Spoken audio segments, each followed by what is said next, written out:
सभी लोगों को गुड आफ्टरनून, जितने लोग मुझे सुन पा रहे हैं जरा जल्दी से आप सभी लोग आ जाएं।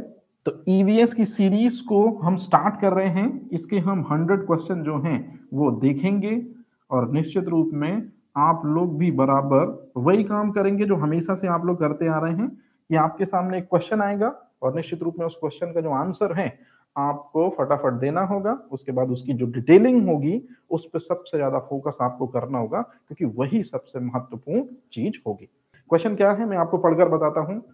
विश्व पर्यावरण दिवस जो कि 5 जून को मनाया जाता है, सबसे पहला तो यही आपका क्वेश्चन हो गया कि वर्ल्ड एनवायरनमेंट डे जो है वो कब मनाया जाता है या कब सेलिब्रेट किया जाता है। आंसर है 5 जून।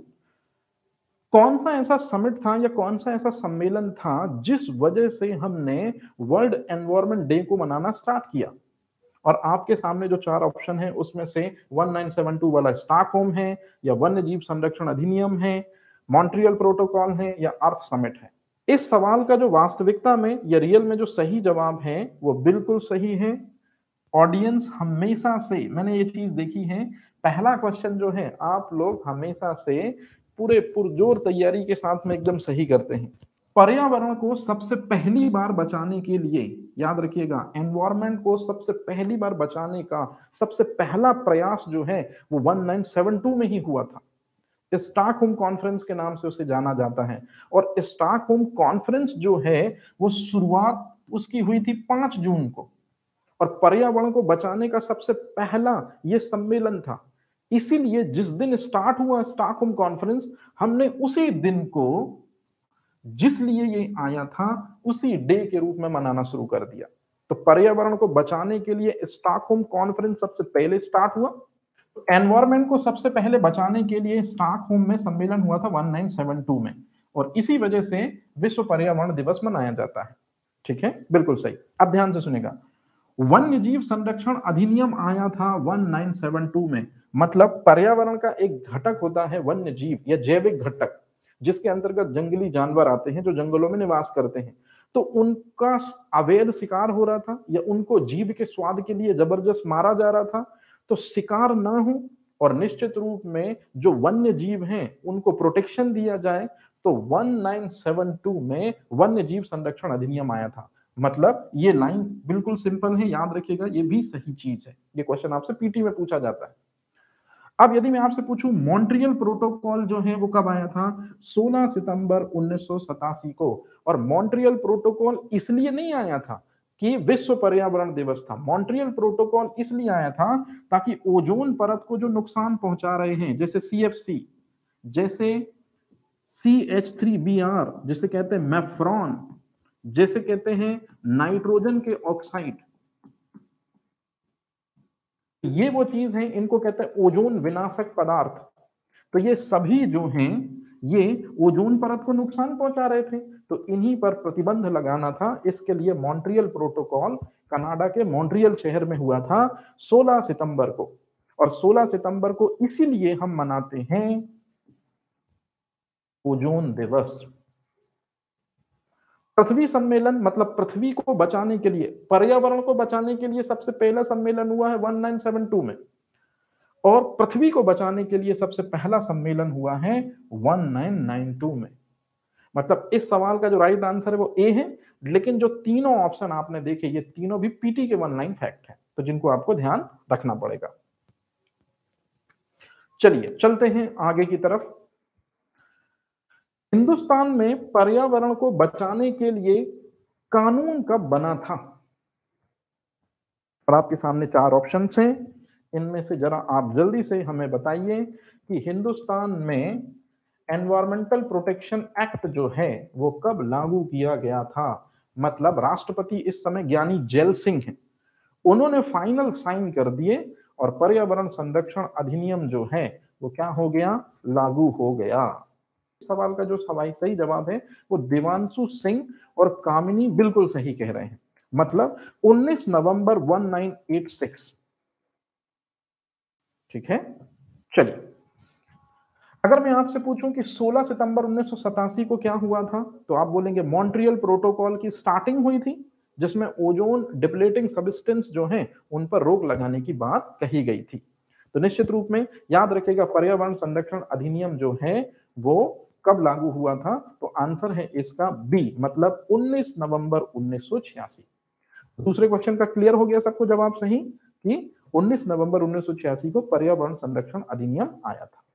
पर्यावरण कितने घटकों से मिलकर बनता है या पर्यावरण को बनाने के लिए कौन कौन से फैक्टर जो हैं वो मदद करते हैं, तो चलिए जरा देखते हैं इस सवाल का जवाब कितने लोग सही देते हैं। तो ज्यादातर लोगों का जवाब है डी। अब ध्यान से सुनिएगा, पर्यावरण एक अविभाज्य समष्टि है, ऐसा कहा था हर्बर्ट स्पेंसर ने। और हर्बर्ट स्पेंसर के अनुसार पर्यावरण 3 चीजों से मिलकर बनता है। The first one is physical component, या इसी को कहते हैं ए बायोटिक कंपोनेंट। दूसरा है जैविक घटक मतलब बायोटिक कंपोनेंट, और तीसरा होता है एनर्जी कंपोनेंट या ऊर्जा घटक। और ऊर्जा घटक में नंबर 1 पोजीशन पे आता है सौर ऊर्जा, और फिर अर्थ के अंदर समाहित ऊर्जा जिसे कहते हैं जियोथर्मल एनर्जी। तो निश्चित रूप में ये तीनों मिलकर ही पर्यावरण को बनाते हैं, मतलब D is the right answer. और आप में से ज्यादातर लोगों का आंसर डी सही है, तो बिल्कुल सही। जियोग्राफी का क्वेश्चन है। जियोग्राफी में सबसे ज्यादा पूछा जाता है, लेकिन आजकल इस क्वेश्चन को आपके प्रीलिम्स में इकोलॉजी और इकोसिस्टम एक चैप्टर नया ऐड हुआ है, जिस वजह से अब ये क्वेश्चन यहां पर भी पूछा जाएगा। हालांकि जब आप इस क्वेश्चन को पढ़ेंगे तो इसमें मैंने आपको बहुत सारी वैल्यूएबल इंफॉर्मेशन भी दी है कि मानसूनी वन बायोम के अंतर्गत कौन कौन से वृक्ष आते हैं, ये आपको एमपी में भी पूछते हैं।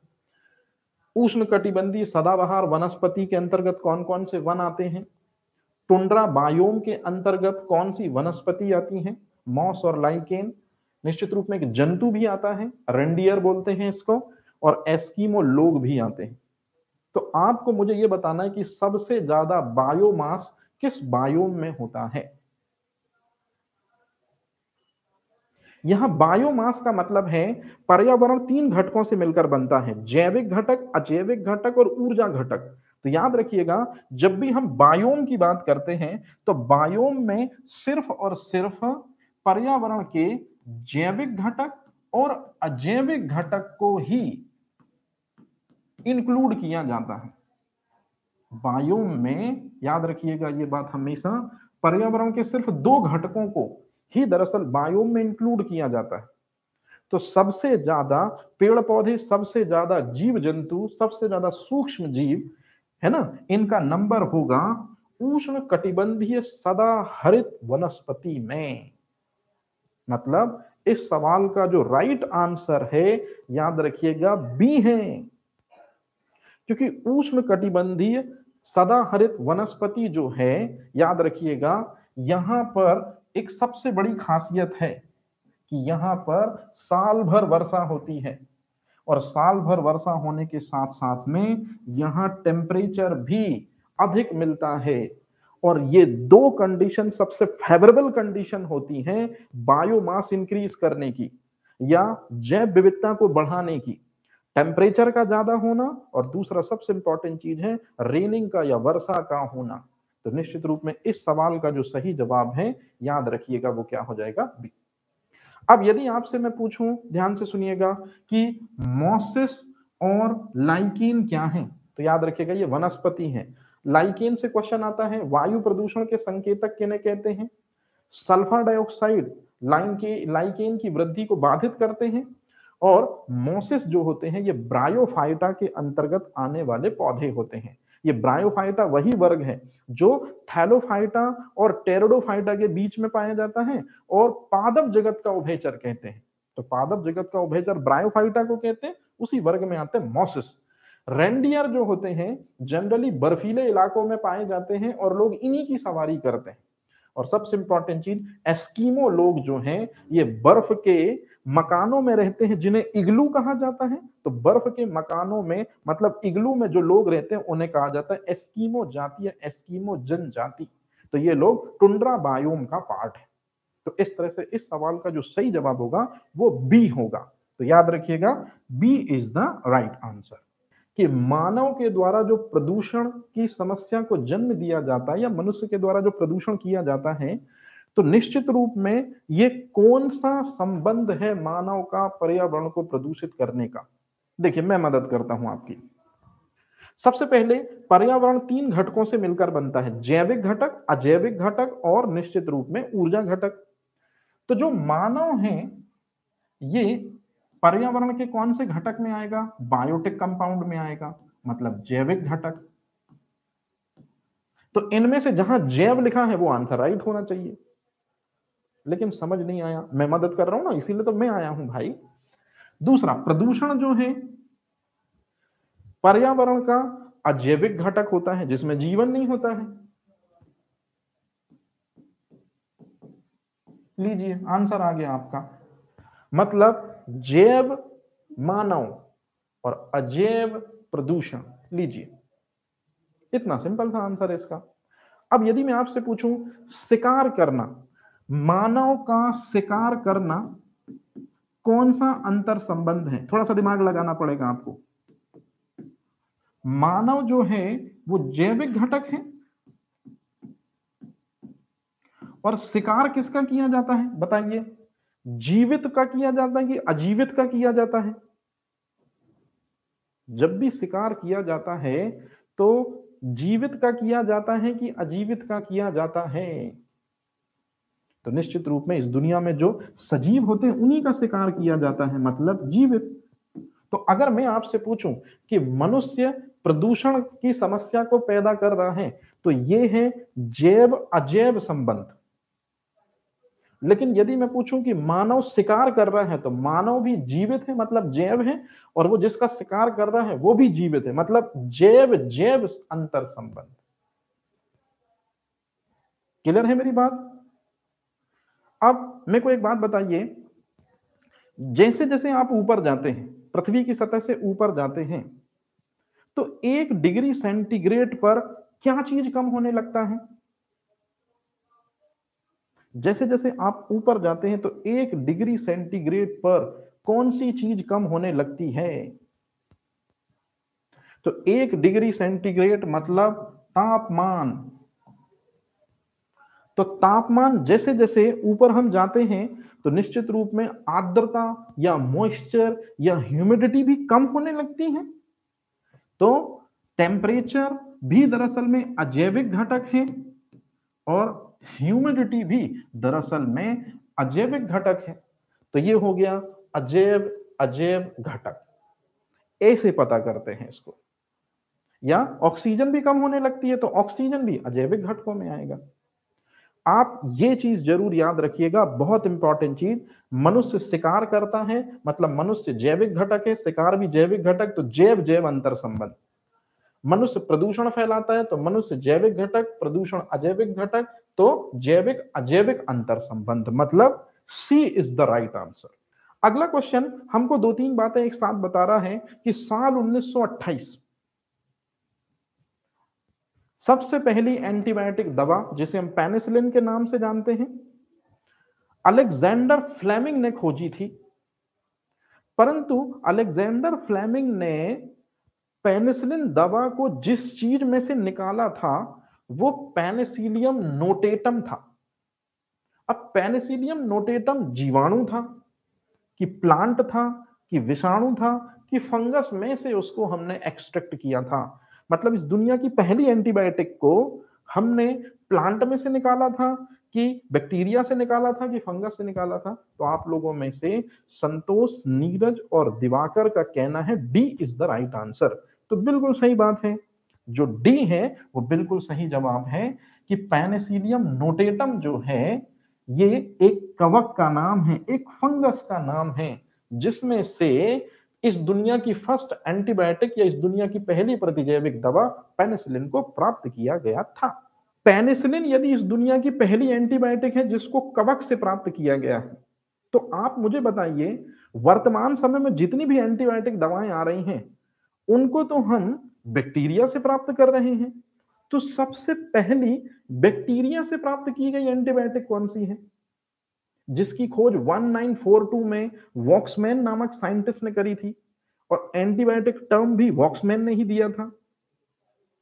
बताइए जीवाणुओं से प्राप्त की गई सबसे पहली एंटीबायोटिक कौन सी है?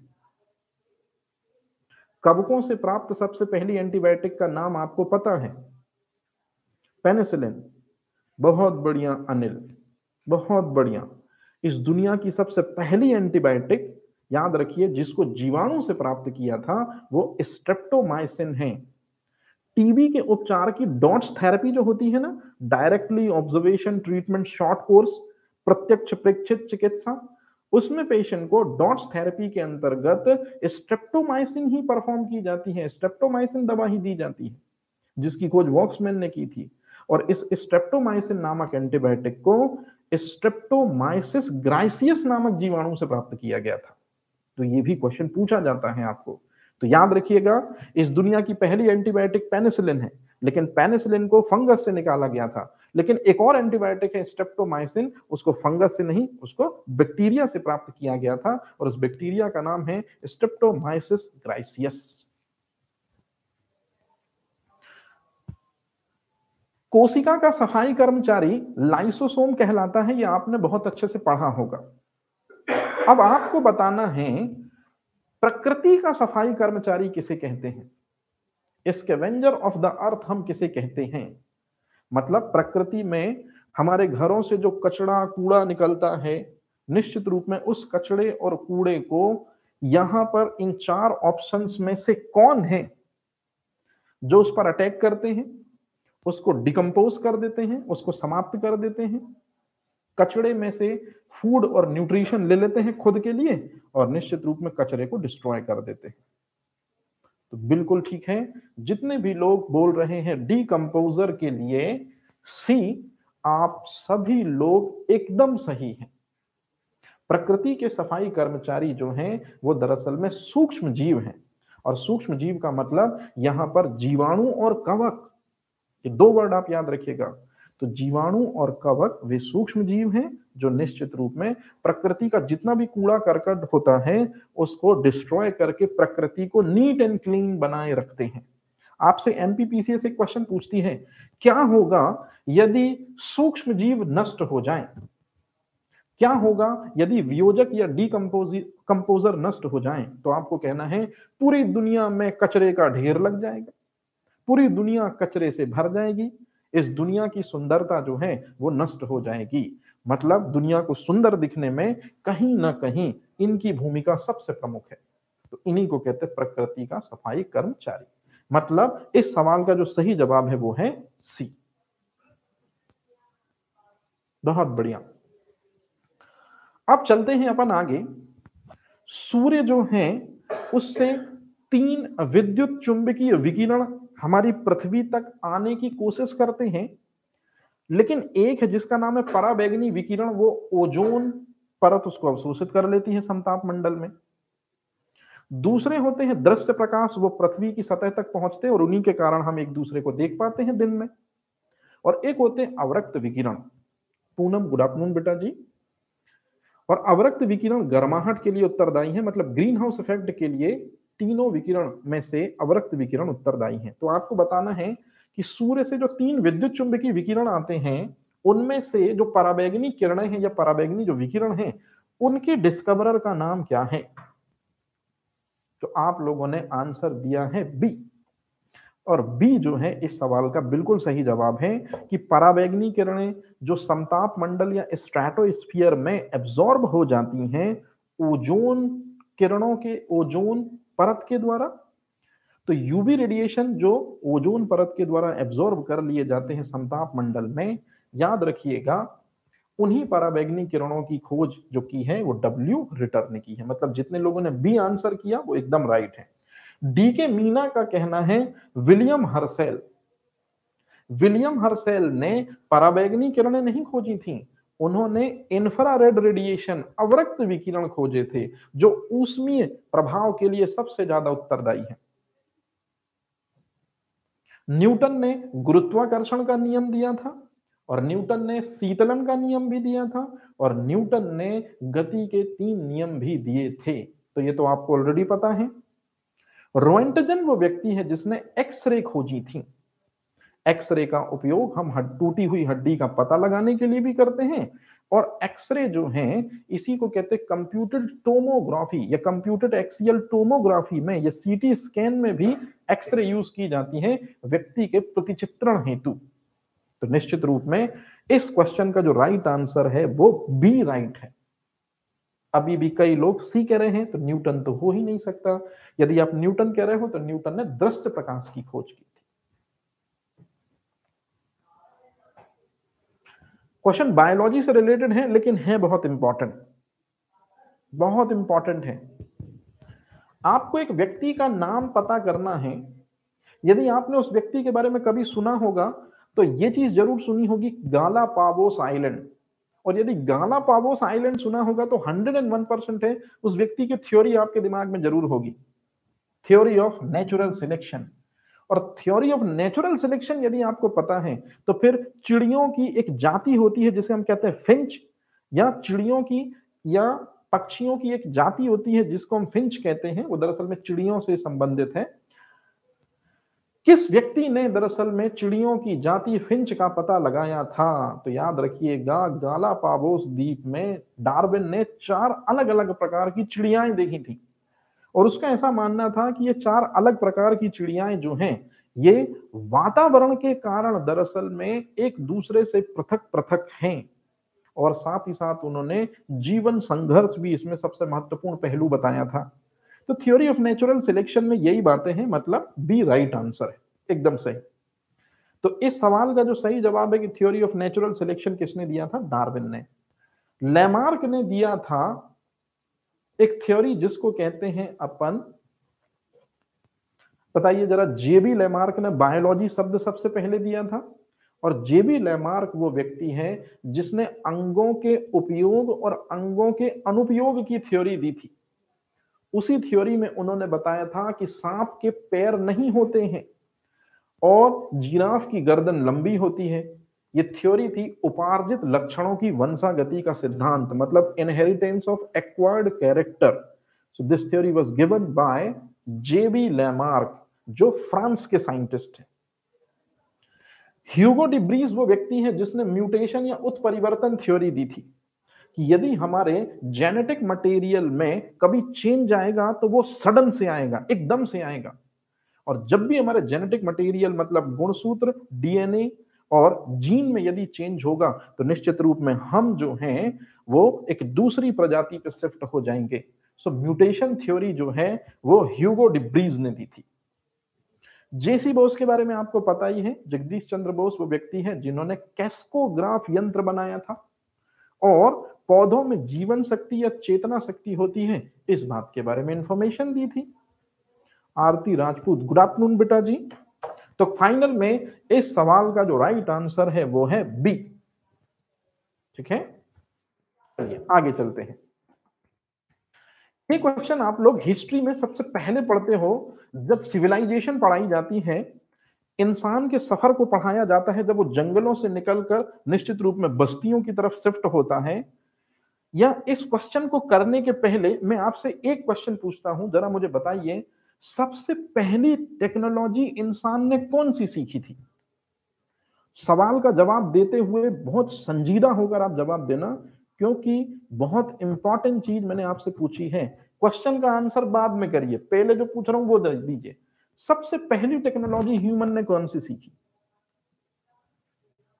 सबसे पहली कौन सी टेक्नोलॉजी इंसानों ने सीखी है? पहले इस सवाल का आप जवाब दीजिए, तब आप यहां के आंसर को इजीली क्लिक कर पाएंगे। पत्थर काटना? नो। खेती करना बहुत बाद की बात है, आप तो क्रोमैग्नन में पहुंच गए। फायर? अब ध्यान से सुनिए, आग की खोज, बिल्कुल सही। अब जो चीज मुझे आपके दिमाग में एकदम क्लियर करनी है वो ये है, ध्यान से सुनिए। जितने लोग कह रहे हैं पत्थर को काटना और जितने भी लोग कह रहे हैं आग को जलाना, ये टेक्नोलॉजी नहीं है, ये टेक्नोलॉजी के चमत्कार हैं। टेक्नोलॉजी तो ये है जिसे कहते हैं हम घर्षण, या जिसे कहते हैं फ्रिक्शन। ये है सबसे पहली टेक्नोलॉजी जिससे इंसान जो है, इसका इंसान से पाला पड़ा था। क्योंकि जब हम हथियार बनाते हैं तो निश्चित रूप में रगड़ते हैं हम, और इसी तरह से जब आग जलाते हैं तो भी, मतलब जब हम हथियार बनाते हैं, मेरी बात ध्यान से सुनिएगा, बहुत इंपॉर्टेंट चीज, जब हम हथियार बनाते हैं तब भी दरअसल में पत्थरों पर चीजों को रगड़ते हैं, और जब हम आग जलाते हैं तब भी दरअसल में हम इस तकनीकी का सहारा लेते हैं। तो याद रखिएगा, सबसे पहली टेक्नोलॉजी, फर्स्ट टेक्नोलॉजी फ्रिक्शन है, घर्षण है, और इसी के दो एडवांटेज हमको मिले। तो यदि आप सिविलाइजेशन में देखोगे, हड़प्पा में देखोगे या सिंधु घाटी में देखोगे कि सबसे पहले किसने हथियार बनाने शुरू किए थे, तो उस मानव को कहते हैं होमो हैबिलस। और होमो हैबिलस मानव जो है, इसी ने सबसे पहले हथियार बनाए थे। इसी ने सबसे पहले क्या किया था, पत्थरों को घिसकर उन्हें नुकीला और पैना बनाया था, और फिर वो शिकार करते थे। इसलिए होमो हैबिलस के लिए एक वर्ड यूज किया जाता है जो यूपीएससी पूछती है, टूल मेकर ह्यूमन किसे कहते हैं, औजार निर्माता मानव किसे कहते हैं। तो याद रखिएगा, औजार निर्माता मानव किसे कहते हैं, होमो हैबिलस को। परंतु यदि मैं आपसे पूछूं कि पत्थरों को रगड़कर आग उत्पन्न की थी, मतलब फ्रिक्शन टेक्नोलॉजी के जरिए आग को प्रोड्यूस किया था, तो इस सवाल का जो सही जवाब है वो है होमो इरेक्टस मानव, जिन्होंने सी आंसर किया है, बिल्कुल सही। होमो इरेक्टस का मतलब होता है दोनों पैरों पर खड़ा होकर सीधा चलने वाला मानव। परंतु ध्यान से सुनिएगा, होमो इरेक्टस मानव के अवशेष चीन के पेकिंग शहर में मिले हैं, इसलिए होमो इरेक्टस मानव को पेकिंग मानव भी कहा जाता है। सेम, एक ही वर्ड। और होमो इरेक्टस मानव के कुछ अवशेष जावा, सुमात्रा, माली यहां पर भी मिले हैं। तो इसलिए जिस जगह पर मिले उसी जगह के नाम पर इनका नामकरण हो गया। मतलब जावा में, चीन के पेकिंग शहर में जो अवशेष मिले हैं होमो इरेक्टस के, वहीं पास में जो है वो परत दर परत, परत दर परत दरअसल में हमको राख मिली। और ये राख से हमको आइडेंटिफाई हुआ कि ये लोग आग का प्रयोग नहीं करते थे, नियमित आग का प्रयोग करते थे। तो जो राइट आंसर होगा इसका वो होगा डी। एक मिथक तोड़ना था इसको बताकर आपके दिमाग से कि भैया जी होमो इरेक्टस को ही तो पेकिंग मानव कहते हैं, और पेकिंग मानव ही तो दरअसल में जावा मानव हैं, एक ही चीजें हैं ये। मतलब आग की डिस्कवरी दरअसल में एक ही मानव के द्वारा की गई है, होमो इरेक्टस। लेकिन इनके अवशेष चीन के पेकिंग शहर में मिले तो पेकिंग मानव नाम पड़ गया, और जावा में अवशेष मिले तो जावा मानव नाम पड़ गया। मतलब D is the right answer.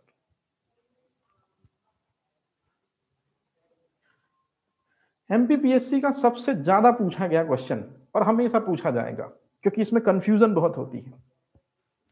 Ecology या पारिस्थितिकी शब्द उस समय दिया गया जब गांधी जी का जन्म हुआ। आई थिंक ये गांधी जी का जन्म है 1869। उसी समय में आपको इन चारों में से उस व्यक्ति का नाम ढूंढना है जिसने इकोलॉजी टर्म दिया था या पारिस्थितिकी शब्द दिया था। इकोलॉजी शब्द का सबसे पहली बार प्रयोग किया था उस व्यक्ति ने जिसे हम कहते हैं Ernst Haeckel. A is the right answer. Ecology, पारिस्थितिकी। और यदि मैं पूछता आपसे कि इकोसिस्टम,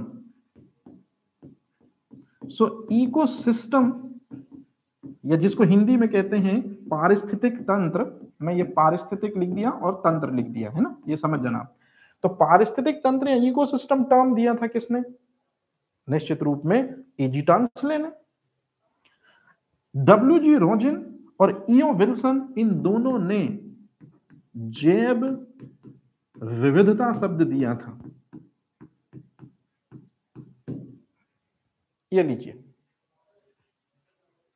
कोई कंफ्यूजन तो नहीं है किसी को? अच्छे से देख लीजिए, अर्नेस्ट हैकल ने इकोलॉजी टर्म दिया था, एजी टांसले ने इकोसिस्टम टर्म दिया था, डब्ल्यूजी रोजिन ने बायोडायवर्सिटी टर्म दिया था, और ईओ विल्सन जो एक कीट विज्ञानी है, इन्होंने भी आगे चल के जैव विविधता शब्द दिया था। क्वेश्चन जो है अगला, ये बहुत महत्वपूर्ण, बायोडायवर्सिटी दिया था। बायोडायवर्सिटी में कंफ्यूज हो गए थे पूनम बेटा जी, इसी कंफ्यूजन को लेके आगे भी ये क्वेश्चन बनाया है मैंने, क्योंकि वो चीज मेरे को एकदम क्लियर करनी है, क्रिस्टल क्लियर। ठीक है, चलिए बताइए जरा, इकोसिस्टम जो है, इकोलॉजी मतलब पारिस्थितिकी की सिंगल यूनिट क्या कहलाती है? देखते हैं कितने लोग इस सवाल का सही जवाब देते हैं। जैसे आपके शरीर में, अच्छे से सुनिएगा, बहुत इंपॉर्टेंट बात बोल रहा हूं, आपके शरीर में या आपकी बॉडी में यदि कुछ भी होता है तो असल मायने में वो चीज यहां संपन्न होती है, क्योंकि आपका शरीर इनसे मिलकर बनता है।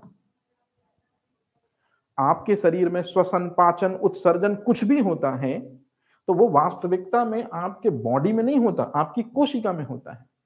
बिल्कुल इसी तरह से इकोलॉजी में भी जो कुछ होता है वो वास्तविकता में यहां होता है। मतलब इकोलॉजी और पारिस्थितिकी यदि मानव शरीर के जितना वृहद है तो कोशिका के जितना सिंपल होगा इकोसिस्टम।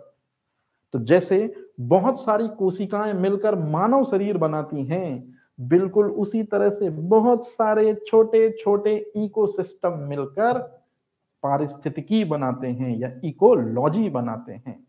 तो ये चीज आप याद रखिए, जैसे मानव शरीर की सिंगल यूनिट क्या कहलाती है? कोशिका। ये आपको पता है, आपने रटा भी है। ब्रेन की सिंगल यूनिट कहलाती है न्यूरॉन, किडनी की सिंगल यूनिट कहलाती है नेफ्रॉन। इसी तरह से इकोलॉजी की सिंगल यूनिट कहलाती है इकोसिस्टम। इसी तरह से पारिस्थितिकी की सिंगल यूनिट कहलाती है पारिस्थितिकी तंत्र। मतलब जितने लोग खाद्य जाल कह रहे हैं ए, वो गलत है। जितने लोगों ने बी कहा है वो लोग सही हैं। मतलब बहुत सारे इकोसिस्टम मिलकर पारिस्थितिकी या इकोलॉजी बनाते हैं। तो आई थिंक ये चीज आपको एकदम क्लियर हुई होगी। बायोडायवर्सिटी वर्ड जो है वो सबसे पहले किसने दिया था? देखिए, किसी ने अभी मेरे से क्वेश्चन पूछा था, ये है उनके सवाल का जो जवाब। अब मैंने यहां पूछा है कि बायोडायवर्सिटी टर्म सबसे पहले जिन्होंने दिया था आपने उनको बताना है। तो आप लोग में से ज्यादातर लोग जो हैं वो सी को ही राइट आंसर के रूप में टिक आउट करा रहे हैं। तो निश्चित रूप में सी जो है इस सवाल का सही जवाब है। ईओ विल्सन वो व्यक्ति हैं, याद रखिए, माफी चाहता हूं, डब्ल्यू.जी. रॉजिन वो व्यक्ति हैं जिन्होंने 1985 में, सन 1985 में बायोडायवर्सिटी टर्म को सबसे पहले यूज किया था। उन्होंने बताया ज्यादा से ज्यादा पेड़ पौधे, ज्यादा से ज्यादा जीव जंतु, ज्यादा से ज्यादा सूक्ष्म जीव, यही प्रकृति की अनमोल धरोहर है और यही दरअसल में कहलाती है जैव विविधता। तो जैव विविधता को इस तरह से समझाने की कोशिश की थी सबसे पहली बार किस व्यक्ति ने?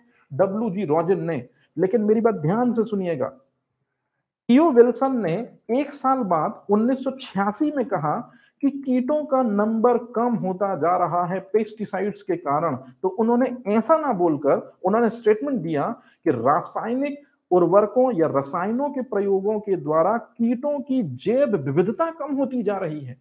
और यदि कीटों का नंबर कम होगा इसका सीधा मतलब है पक्षियों का भोजन कम होगा, और पक्षियों का भोजन कम होगा इसका सीधा सा मतलब है कि निश्चित रूप में फूड जाल या फूड वेव जो है या खाद्य श्रृंखला जो है वो कहीं ना कहीं प्रभावित होगी।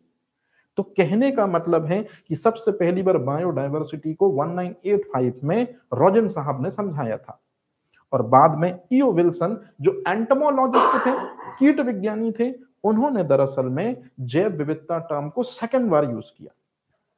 अर्नेस्ट हैकल ने इकोलॉजी टर्म दिया था, एजी टॉन्सले ने इकोसिस्टम टर्म दिया था। जैव विविधता संरक्षण को बढ़ावा देने के उद्देश्य से संयुक्त राष्ट्र संघ द्वारा जैव विविधता दिवस के रूप में कौन सा डे डिसाइड किया गया है? मतलब बायोडायवर्सिटी डे के रूप में कौन से डे को मनाते आ रहे हैं हम? और इसमें सबसे इंपॉर्टेंट बात जो है कि यूएनओ की तरफ से वो ऑफिशियल डेट है। यूएनओ की तरफ से बायोडायवर्सिटी को बचाने के लिए कौन सी डेट जो है वो मानी गई है? तो आप सभी लोगों का जो जवाब है ए, निश्चित रूप में ये बिल्कुल सही जवाब है कि यूएनओ मतलब संयुक्त राष्ट्र संघ ने जीव जंतुओं, पेड़ पौधों, सूक्ष्म जीवों मतलब पर्यावरण के जैविक घटकों को बचाने के लिए एक डेट क्लियर करी है जिसको हम कहते हैं 22 मई। और 22 मई को ही जैव विविधता संरक्षण दिवस के रूप में मनाए जाने की परंपरा की शुरुआत हुई। परंतु दुनिया के कई देश जैव विविधता संरक्षण दिवस को 22 मई को ना मनाकर 29 दिसंबर को भी मनाते हैं। कहने का मतलब यह है कि संयुक्त राष्ट्र संघ ने जैव विविधता दिवस जो डिक्लेयर किया है वो ए को किया है, मतलब हमारे इस सवाल का जवाब ए है। लेकिन आप ये भी याद रखिएगा कि जैव विविधता दिवस 22 मई के अलावा 29 दिसंबर भी है, और खासतौर से ये वे देश हैं जो डेवलप्ड नेशन हैं, मतलब विकसित देश हैं। तो विकसित देश जो हैं, खासतौर से ठंडे प्रदेश जहां पर बर्फबारी ज्यादा होती है, निश्चित रूप में उनमें जैव विविधता को बचाने के लिए जो नया साल है उससे ठीक कुछ दिन पहले ही जैव विविधता दिवस को मनाया जाता है, मतलब 29 दिसंबर। तो आप एक चीज ध्यान रखिए, कभी भी कॉम्पिटेटिव एग्जाम में यदि क्वेश्चन आए कि जैव विविधता दिवस कब मनाया जाता है, तो आपको दोनों डेट याद रखनी है, 22 मई भी याद रखनी है, और यदि 22 मई ऑप्शन में नहीं होगा तो नो डाउट आपको 29 दिसंबर जरूर दिया होगा और आपको उसी को टिक करना है।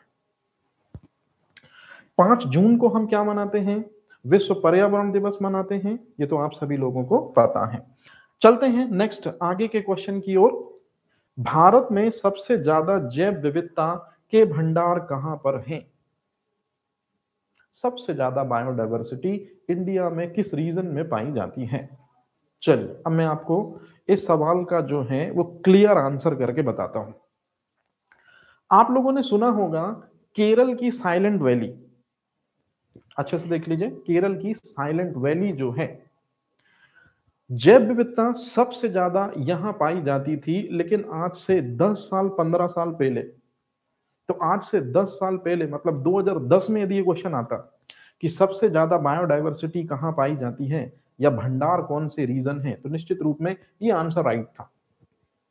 लेकिन अब ए आंसर के अलावा केरल की शांत घाटी इस रेंज के अलावा भी दो और ऐसे क्षेत्र हैं हमारे पास में जो हॉटस्पॉट की श्रेणी में भी आते हैं, और यहां बायोडायवर्सिटी सबसे ज्यादा वर्तमान में पाई जा रही है, और वो है पूर्वी हिमालय और साथ ही साथ वेस्टर्न घाट, जो शुरुआत होता है जिसका मुंबई से, और निश्चित रूप में वो कोस्टल एरिया से होता हुआ और निश्चित रूप में तमिलनाडु और केरला तक।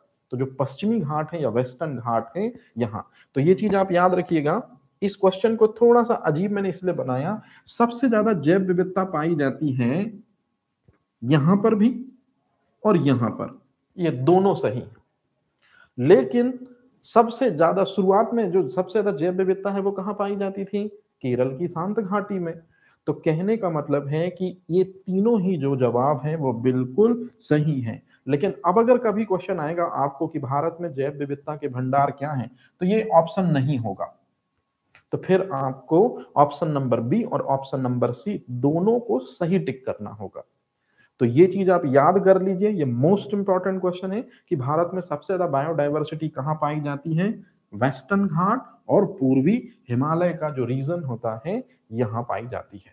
मोस्ट इंपॉर्टेंट क्वेश्चन, मैं फिर बोल रहा हूं, जैसे बायोडायवर्सिटी डे में कंफ्यूजन है आप लोगों को, 22 मई और 29 दिसंबर दोनों ही डेट याद रखनी है आपको, क्योंकि क्वेश्चन दोनों में से कोई भी एक दे सकता है। इसी तरह से यहां पर भी आपसे पूछा जा सकता है कि जैव विविधता के भंडार क्या हैं, तो ये दोनों रीजन में सबसे ज्यादा जैव विविधता है भारत में, और वर्तमान समय में ये दोनों के दोनों हॉटस्पॉट में भी इंक्लूडेड हैं। याद रहेगी ये बात? चलिए, तो जिन लोगों ने डी आंसर किया है वो बिल्कुल सही है, क्योंकि भारत में ये सभी वो जगह हैं जहां पर सबसे ज्यादा बायोडायवर्सिटी पाई जाती है। अगर भारत का यदि आपको पता है तो चलिए जरा जल्दी से बताएंगे कि विश्व में सबसे ज्यादा सजीवों का नंबर कहां है, मतलब विश्व में सबसे ज्यादा सजीवों की संख्या कहां पर है, या उनका नंबर और उनकी वैरायटी सबसे ज्यादा जो है वो कहां पर होगी। दुनिया के उस देश का नाम बताइए जहां पर बायोडायवर्सिटी सबसे ज्यादा है। अच्छे से देख लीजिए, वो कौन सा देश है जहां बायोडायवर्सिटी सबसे ज्यादा है? ब्राजील। दुनिया के उस देश का नाम बताइए, या दुनिया में उस वन का नाम बताइए जहां पर बायोडायवर्सिटी सबसे ज्यादा है। तो याद रखिएगा, ब्राजील में कौन से वन पाए जाते हैं? अमेजन वन पाए जाते हैं, तो यहाँ पर बायोडाइवर्सिटी सबसे ज्यादा है। और साथ ही साथ ब्राजील जो है वो इक्वेटर में पड़ता है या इक्वेटर से संबंधित रीजन के अंतर्गत आता है। यदि हम अर्थ को देखें तो अर्थ में जो इक्वेटर वाला रीजन होता है, ये रीजन यहां पर बायोडाइवर्सिटी सबसे ज्यादा पाई जाती है। तो इसी रीजन में तो पड़ता है कौन, ब्राजील, मतलब अमेजन वन। और ये दोनों के दोनों जियोग्राफी के हिसाब से ये उष्ण कटिबंधीय वर्षा वनों में आते हैं। मतलब इक्वेटर के आसपास का रीजन कहलाता है ट्रॉपिकल फॉरेस्ट रीजन।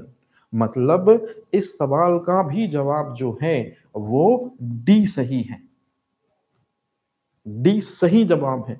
मतलब सबसे ज्यादा जैव विविधता ब्राजील में, ब्राजील में भी कहां पर, निश्चित रूप में अमेजन वनों में। और अमेजन वन जो है ये वास्तविकता में उष्ण कटिबंधीय वर्षा वन के अंतर्गत आते हैं। मतलब इक्वेटर के पास में जो रीजन होता है वहां पर टेम्परेचर ज्यादा होता है और वर्षा या रेनिंग भी ज्यादा होती है। और यही है की फैक्टर बायोडाइवर्सिटी को इंक्रीज करने के। तो आपको तीन चीजें याद रखनी है, ये तीन बातें याद रखनी है कि सबसे ज्यादा बायोडाइवर्सिटी यहां पर भी पाई जाती है, यहां पर भी पाई जाती है और यहां पर भी पाई जाती है। मतलब इस सवाल का जवाब डी सही है। तो क्वेश्चन स्क्रीन पे आप देख रहे हैं, किसी का भी आंसर अब गलत नहीं होना चाहिए। सो प्लीज आप बिल्कुल सिंपल तरीके से क्वेश्चन को देखें। मैंने बायोलॉजी में इसको ऑलरेडी डिस्कस भी किया था, लेकिन एनवायरनमेंट के हिसाब से जैसे जैसे क्लाइमेट चेंज होता जा रहा है तो ये क्वेश्चन भी आजकल कॉम्पिटेटिव एग्जाम में फिर से पूछते हैं। क्वेश्चन बताइए, मतलब क्वेश्चन का आंसर जल्दी से पुट कीजिए कि डायनासोर कहलाते हैं। चलिए देखते हैं कितने लोग इस सवाल का सही जवाब देते हैं। तो डायनासोर जो हैं, ध्यान से सुनिएगा, ये मीसोजोइक महायुग में, मीसोजोइक एरा में पाए जाते हैं। और वास्तविकता में ये रेप्टाइल्स हैं। रेप्टाइल्स का मतलब होता है जो सरक कर या रेंग कर चलते हैं जनरली, परंतु डायनासोर इसमें अपवाद है या एक्सेप्शन है। डायनासोर सरक कर या रेंग कर रेप्टाइल्स या सरीसृप के जैसे नहीं चलते, वो काफी फास्ट मूव करते हैं, है ना। तो ये एक्सेप्शन है। तो जिन्होंने भी इस सवाल का जवाब ए या वन टाइप किया है वो रॉन्ग है। इस सवाल का जो सही जवाब है वो वास्तविकता में है मीसोजोइक सरीसृप। अब यदि मैं आपसे पूछूं मीसोजोइक तो महायुग कहलाता है। यदि मैं आपसे पूछूं उस युग का नाम बताइए, क्योंकि महायुग के अंतर्गत युग आता है, उस युग का नाम बताइए या उस पीरियड का नाम बताइए जब डायनासोर सबसे ज्यादा फले फूले, the golden age of reptiles. तो डायनासोर का जो स्वर्णिम युग था वो कौन सा था, ये आपको पता होगा। और इस सवाल का जवाब निश्चित रूप में जुरैसिक युग आप में से ज्यादातर लोग देंगे। तो क्वेश्चन याद रखिएगा, डायनासोर जिस महायुग में सबसे ज्यादा फले फूले वो है मीसोजोइक महायुग है, ये एरा बोलते हैं इसको। और महायुग अपने में बहुत से युग को समेटे होता है। तो तीन युग आते हैं दरअसल में मीसोजोइक महायुग के अंतर्गत, जिसमें एक जुरैसिक युग आता है। इस युग में डायनासोर सबसे ज्यादा फलते हैं फूलते हैं। ठीक है, ऐसा कोई मुझे बता सकता है डायनासोर विलुप्त हो गए हैं एकदम से, ऐसा क्या हुआ। डायनासोर की लगभग 76% जातियां जो हैं वो सडनली एकदम से विलुप्त हो गई। कैसे विलुप्त हो गई, कोई बताएगा मेरे को। अगर आप में से कोई भी बता पाए तो अच्छी बात है, और नहीं बता पाए तो मैं बताता हूं। उल्का पिंड गिरा दरअसल। तो उल्का पिंड के पृथ्वी पर गिरने के कारण निश्चित रूप में गर्म माहौल हो गया, हीट बढ़ गई। और उस हीट को बचे हुए डायनासोर की जो 24% जातियां हैं वो एक्सेप्ट नहीं कर पाई और उनकी कुछ समय के बाद डेथ हो गई। तो उल्का पिंड के टकराने से 76% डायनासोर तो तत्काल निपट गए, और जो बचे 24% वो टेम्परेचर हाई वाले डिपार्टमेंट को नहीं कंट्रोल कर पाए या अपने आप को अडॉप्ट नहीं कर पाए उस हाईली टेम्परेचर में। तो इस वजह से वो क्या हो गए, 20% जो रिमेनिंग जो जातियां थी वो डिस्ट्रॉय हो गई। कि शीत या शीतोष्ण कटिबंधीय घास स्थल निम्नलिखित में से नहीं है। मतलब शीतोष्ण घास स्थल नहीं है।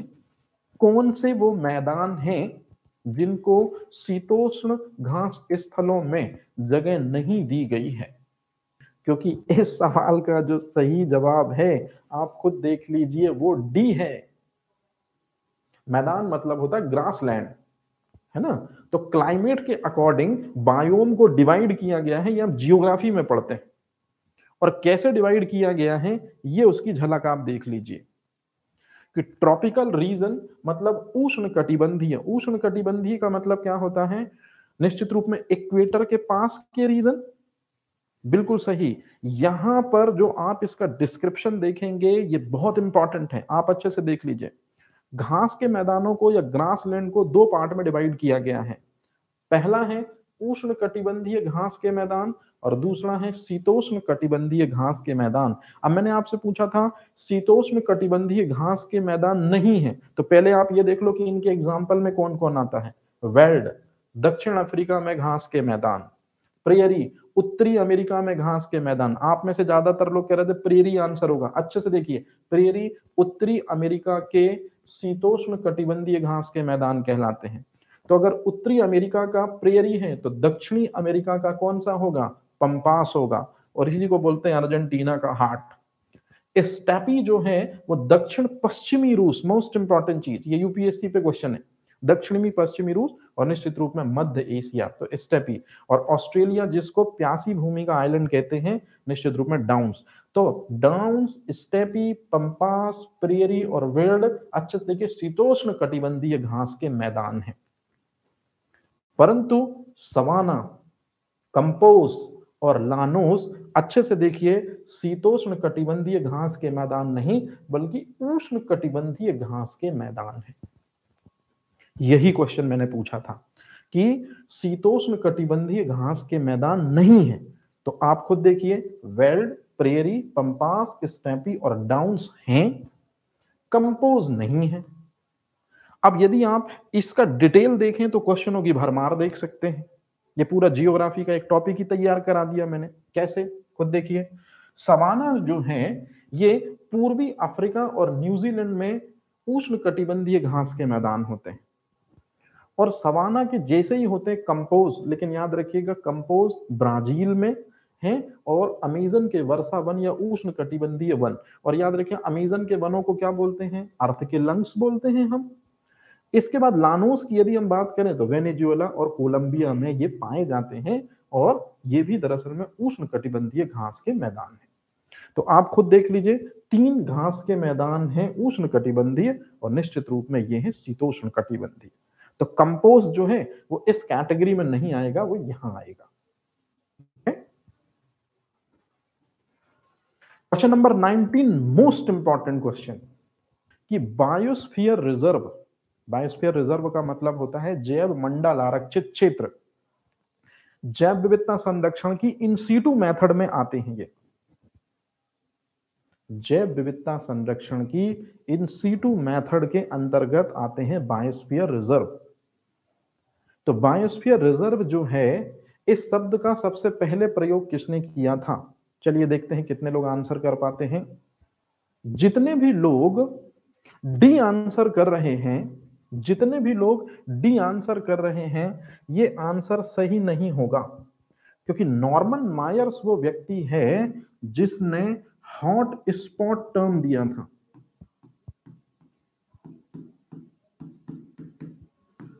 और भारत में टोटल 4 हॉट स्पॉट है।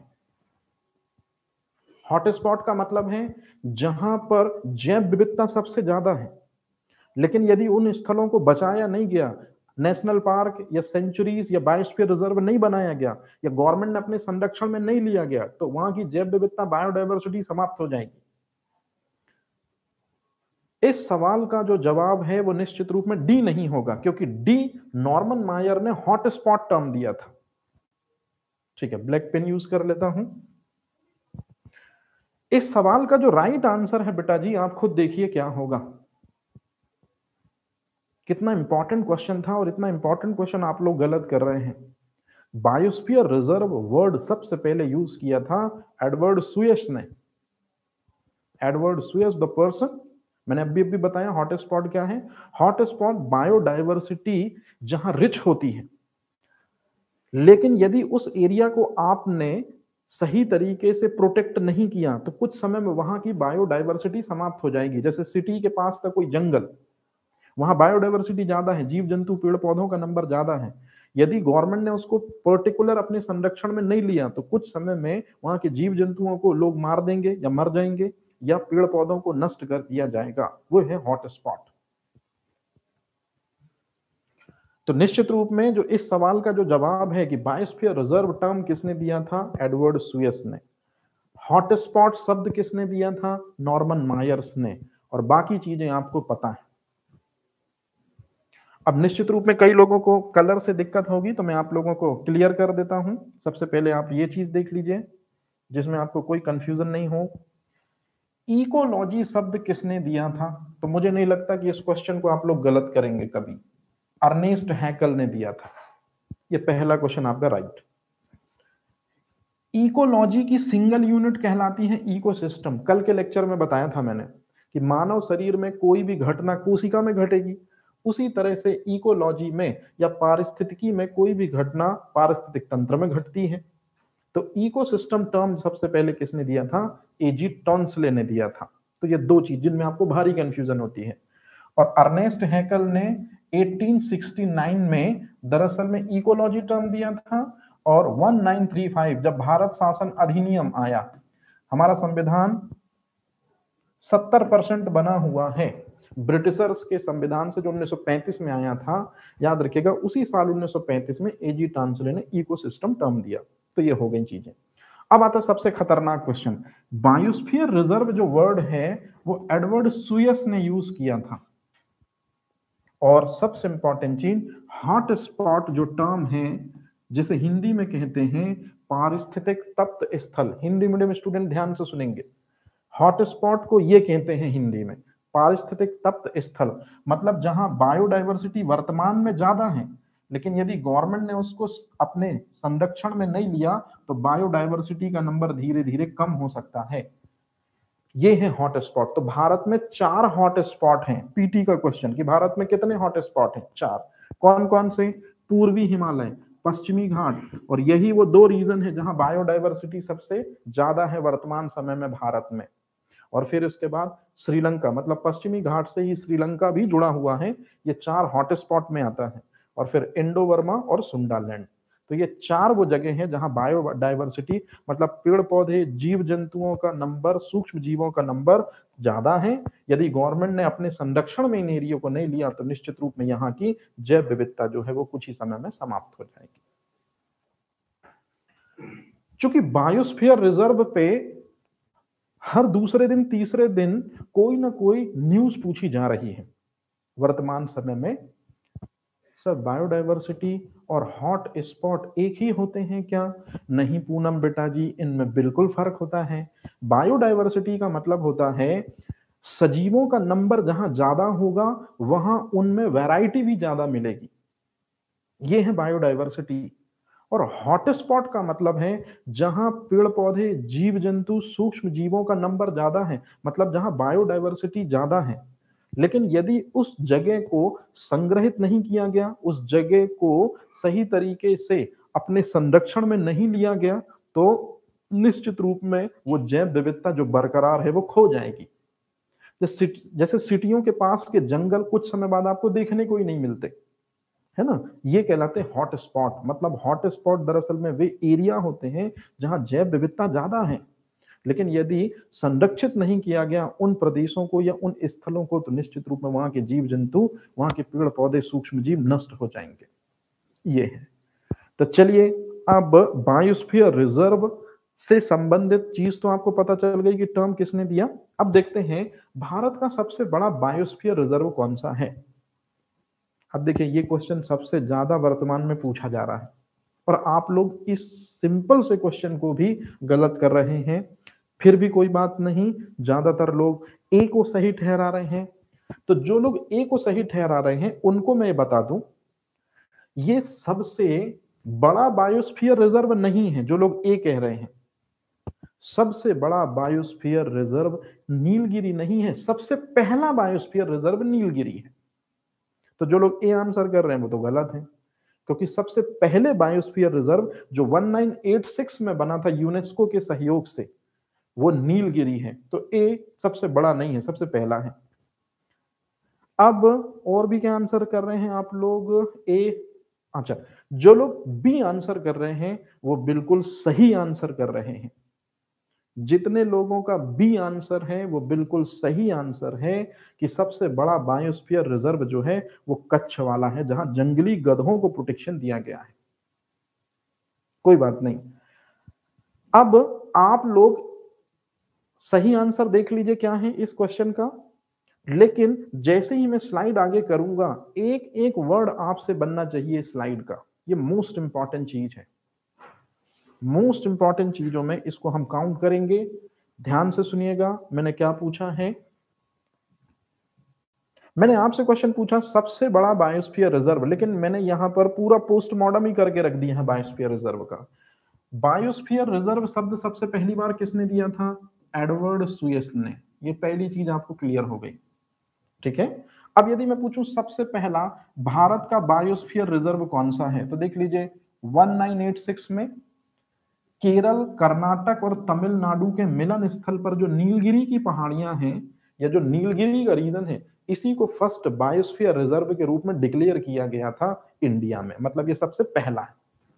अब यदि मैंने क्वेश्चन पूछा है आपसे, सबसे पहला वाला नहीं पूछा था, मैंने पूछा सबसे बड़ा बायोस्फीयर रिजर्व, तो सबसे बड़ा बायोस्फीयर रिजर्व है कच्छ। और यूपीएससी क्वेश्चन पूछती है कि कच्छ में जो घास पाई जाती है, मतलब गुजरात कच्छ है, वहां जो घास पाई जाती है उसे क्या बोला जाता है? बन्नी बोला जाता है। इस वजह से ये दरअसल में चर्चा में है, ये वाला सबसे बड़ा बायोस्फीयर रिजर्व। अगर आपको सबसे बड़ा बायोस्फीयर रिजर्व पता है तो फिर सबसे छोटा बायोस्फीयर रिजर्व भी पता होना चाहिए। सबसे छोटा बायोस्फीयर रिजर्व है साइखोवा, असम, जो डिब्रूगढ़ में आता है, याद रखिएगा। तो सबसे छोटा कौन सा हो गया? साइखोवा, असम, डिब्रूगढ़ में आता है। अब यदि मैं आपसे पूछूं कि सबसे बड़ा पता चल गया आपको जो गुजरात में है, सबसे छोटा पता चल गया आपको असम में, तो सबसे ऊंचा भी पता होना चाहिए।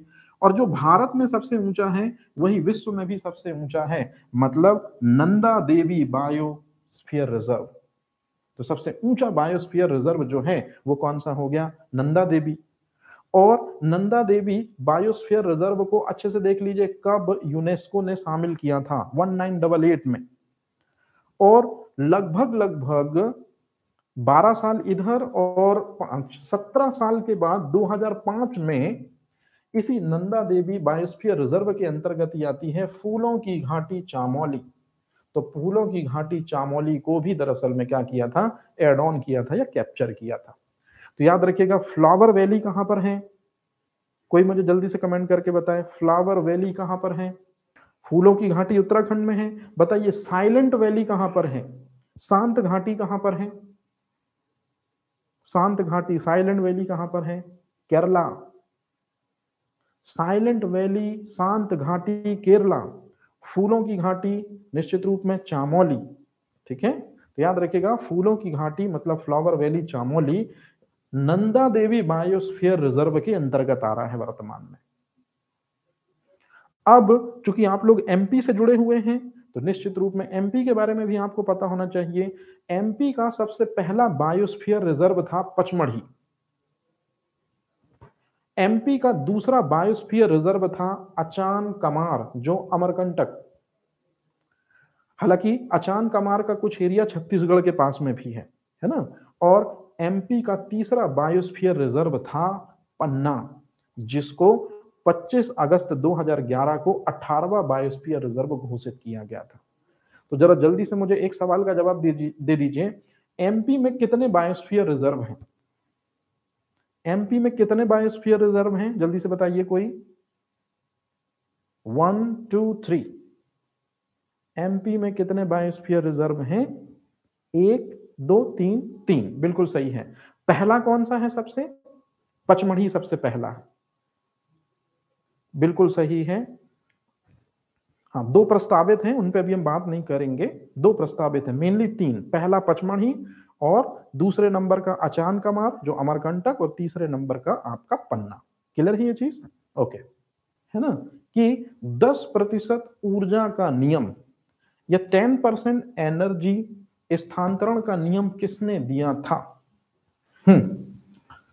आंसर जो है लिंडरमान, बिल्कुल सही आंसर है जितने भी लोग कर रहे हैं कि लिंडरमान वो व्यक्ति हैं जिन्होंने दरअसल में ऊर्जा स्थानांतरण को बताया था कि हर सजीव में या हर पोषण स्तर में या हर एनर्जी लेवल में एनर्जी जो है सिर्फ 10% जाती है। जैसे मैं आपको एक सिंपल सा एग्जांपल बता रहा हूं, सूर्य की एनर्जी को पेड़ पौधे फोटोसिंथेसिस में यूज करते हैं। सूर्य की एनर्जी को फोटोसिंथेसिस प्रोसेस में प्लांट यूज करते हैं।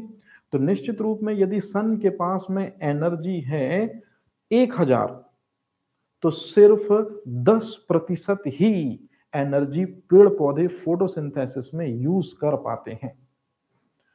कहने का मतलब है कि और फिर आगे मनुष्य निश्चित रूप में पेड़ पौधों से अपना भोजन प्राप्त करेगा, तो सिर्फ 1% उसके हिस्से में आएगी। फिर पेड़ पौधे मनुष्य के बाद में यदि कोई जानवर हम इंसानों को खा ले तो 0.1% एनर्जी उसके हिस्से में आएगी। मतलब हर पोषण स्तर पर एनर्जी लेवल जो है उसमें सिर्फ 10% एनर्जी ही आगे जाती है। तो सबसे पहले आप इस सवाल का जवाब देख लीजिए। क्वेश्चन नंबर 21 का राइट आंसर जो है वो बी है, लिंडरमान। अच्छा, यदि मैं आपसे पूछूं ऊर्जा के 10% स्थानांतरण का नियम किसने दिया था? तो ऊर्जा के 10% स्थानांतरण का नियम जो है 1922 में लिंडरमान ने दिया था। उन्होंने यही समझाने की कोशिश की थी कि हर शाकाहारी व्यक्ति से निश्चित रूप में मांसाहारी व्यक्ति या पेड़ पौधों से शाकाहारी व्यक्ति या फर्स्ट पोषण स्तर से सेकंड पोषण स्तर में सिर्फ 10% एनर्जी ही पाई जाती है या 10% एनर्जी ही जाती है। तो कहने का मतलब है 10% ऊर्जा का नियम किसने दिया था? लिंडरमान ने दिया था। अब ध्यान से सुनेगा, अगर मैं आपसे पूछूं एक बहुत इंपॉर्टेंट क्वेश्चन कि ऊष्मा गतिकी का प्रथम नियम, जिसको हम कहते हैं ऊर्जा संरक्षण का नियम, मतलब जिसके अनुसार ना ऊर्जा को उत्पन्न कर सकते ना नष्ट कर सकते, ये है ऊष्मा गतिकी का प्रथम नियम, मतलब लॉ ऑफ थर्मोडायनेमिक्स का फर्स्ट लॉ, जिसको एनर्जी कंजर्वेशन लॉ के नाम से भी जाना जाता है। ये दिया था मेयर हेल्महोल्ट्ज ने। और ऊष्मा गतिकी का द्वितीय नियम जो है ये हमको बताता है कि ऊर्जा हमेशा उच्च से कम की ओर प्रवाहित होती है, जैसे वाटर हाई एयर से लोएस्ट की तरफ मूव करता है। और सबसे इंपॉर्टेंट पारिस्थितिकी पिरामिड जो है, मतलब इकोलॉजिकल पिरामिड जो है, उसके बारे में सबसे पहले चार्ल्स एटन ने बताया था 1927 में। तो याद रखिएगा, ये जो वर्ड दिया है ना चार्ल्स एटन, इन्होंने पारिस्थितिकी पिरामिड के बारे में इंफॉर्मेशन दी थी। लिंडरमान ने क्या दिया था? 10% एनर्जी लॉ के बारे में बताया था। इस तरह से चलिए जरा जल्दी से बताइए क्वेश्चन नंबर 22। देखते हैं कितने लोग इस क्वेश्चन को सही करते हैं, क्योंकि ये क्वेश्चन ऑलरेडी आप लोग पॉलिटी में भी पढ़ते हैं। वन मतलब फॉरेस्ट, और निश्चित रूप में जो एनिमल होते हैं, वर्ल्ड लाइफ एनिमल जो होते हैं, है ना, मतलब वन्य जीव जो होते हैं, वो किस सूची के अंतर्गत आते हैं? अब सोचिए, ये पॉलिटी में है, लेकिन इसको आजकल हम किस में क्वेश्चन पूछते हैं? इस क्वेश्चन को आजकल ईवीएस में प्रमोट किया जाता है। ये देखिए, जितने लोग राज्य सूची कह रहे थे कि राज्य सूची के अंतर्गत या स्टेट लिस्ट के अंतर्गत आता है वन्य और वन्य जीव, तो आप सबसे पहले इन्हीं को देखिए। राज्य सूची के अंतर्गत आता है जन स्वास्थ्य, स्वच्छता, अस्पताल, कृषि, सिंचाई, शमशान, कब्रिस्तान। कहीं आपको दिखा वन और वन्य जीव? कहीं भी आपको दिखा वन और वन्य जीव? क्योंकि इस सवाल का जो सही जवाब है, याद रखिएगा, वो है समवर्ती सूची। समवर्ती सूची के अंतर्गत आते हैं वन और वन्य जीव। कितना सिंपल क्वेश्चन था, और ये चीज आपको ऑलरेडी पता होना चाहिए। मोस्ट इंपॉर्टेंट है समवर्ती सूची, मतलब इस सवाल का जो सही जवाब है वो समवर्ती सूची होगा। तो फिर निश्चित रूप में आप लोग एक और क्वेश्चन देख लो, समवर्ती सूची के अंतर्गत कितने सब्जेक्ट आते हैं जिस पे केंद्र और राज्य दोनों सरकारें मिलकर कानून बना सकती हैं? राज्य सूची के अंतर्गत कितने सब्जेक्ट है जिस पर सिर्फ और सिर्फ स्टेट गवर्नमेंट रूल कर सकती है? और सेंट्रल गवर्नमेंट के पास में कितने सब्जेक्ट हैं जिस पर वो कानून या लॉ बना सकती है? और इन्हीं के अंतर्गत इंटरनेशनल रिलेशन, एटॉमिक एनर्जी और न्यूक्लियर का कोई सोर्स या डिफेंस जो है वो आता है। क्लियर है यहां तक सभी को चीजें? एक समझौता कोई हुआ था रामसर। और रामसर समझौता जो 1971 में हुआ था, कहां हुआ था, उस जगह आपको बताना है कि वो कौन सी जगह है। वेटलैंड को संरक्षित करने के लिए, आर्द्र भूमियों को संरक्षित करने के लिए, तो आर्द्र भूमियों को या वेटलैंड को, क्योंकि वहां पर भी बायोडायवर्सिटी का नंबर ज्यादा होता है, को संरक्षित करने के लिए दरअसल में क्या हुआ था, एक समझौता हुआ था। लेकिन इस बार ऑप्शन में इराक और ईरान दोनों दे दिए हैं, तो कहीं कंफ्यूजन की स्थिति तो नहीं बन रही। लेकिन जितने भी लोग हैं उन सभी ने एकदम सही आंसर क्लियर किया है, निश्चित रूप में ईरान। तो ईरान के रामसर शहर में समझौता हुआ था वेटलैंड को बचाने के लिए, जिसमें भारत की चिल्का लेक जो है हाल ही में भी शामिल हुई है। और इसी वजह से रामसर समझौते की इतनी ज्यादा वैल्यू है। ये वेटलैंड वो एरिया होता है जहां पर मॉइस्चर बहुत ज्यादा पाया जाता है, मतलब वाटर रिसोर्सेस ज्यादा नहीं होते, मॉइस्चर ज्यादा होता है, मतलब वाटर के कांटेक्ट में लगातार वो एरिया बना रहता है।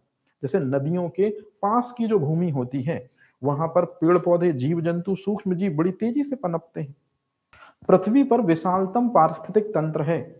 सबसे बड़ा पारिस्थितिक तंत्र जो है वो दरअसल में समुद्र होता है। और समुद्र ना लिखकर मैंने थोड़ा सा उसको साइंटिफिक टर्म में जलमंडल, थलमंडल और वायुमंडल लिख दिया है। तो पृथ्वी पर 71% भाग में जल है, इसका सीधा सा मतलब है समुद्र है। तो सबसे वृहद पारिस्थितिक तंत्र या विशाल पारिस्थितिक तंत्र निश्चित रूप में क्या होगा बेटा जी, सबसे विशाल पारिस्थितिक तंत्र आप लोग का बिल्कुल सही जवाब है, क्या होगा, जल मंडल। क्वेश्चनों की सीरीज को लगातार आगे बढ़ाते हुए हम 24 क्वेश्चन को कर चुके थे। पूनम कह रही है नोट्स बनाने से याद हो जाता है। बेटा जी नोट्स बहुत जरूरी है, क्योंकि याद करो आप लोग पीटी जब पढ़ते हो तो बिल्कुल भी कलम का यूज नहीं करते हो, मतलब ना तो पेपर लेते हो ना पेन लेते हो।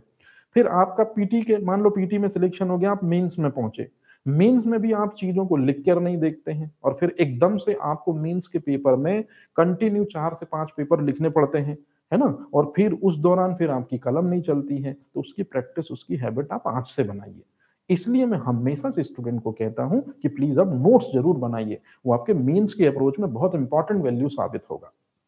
खैर कोई बात नहीं, अभी अपन सीधे सीधे देखते हैं क्वेश्चंस को। चलिए क्वेश्चन नंबर 25 आपके सामने है कि कृषि उत्पादों को कौन सा मार्क दिया जाता है उनकी गुणवत्ता के लिए।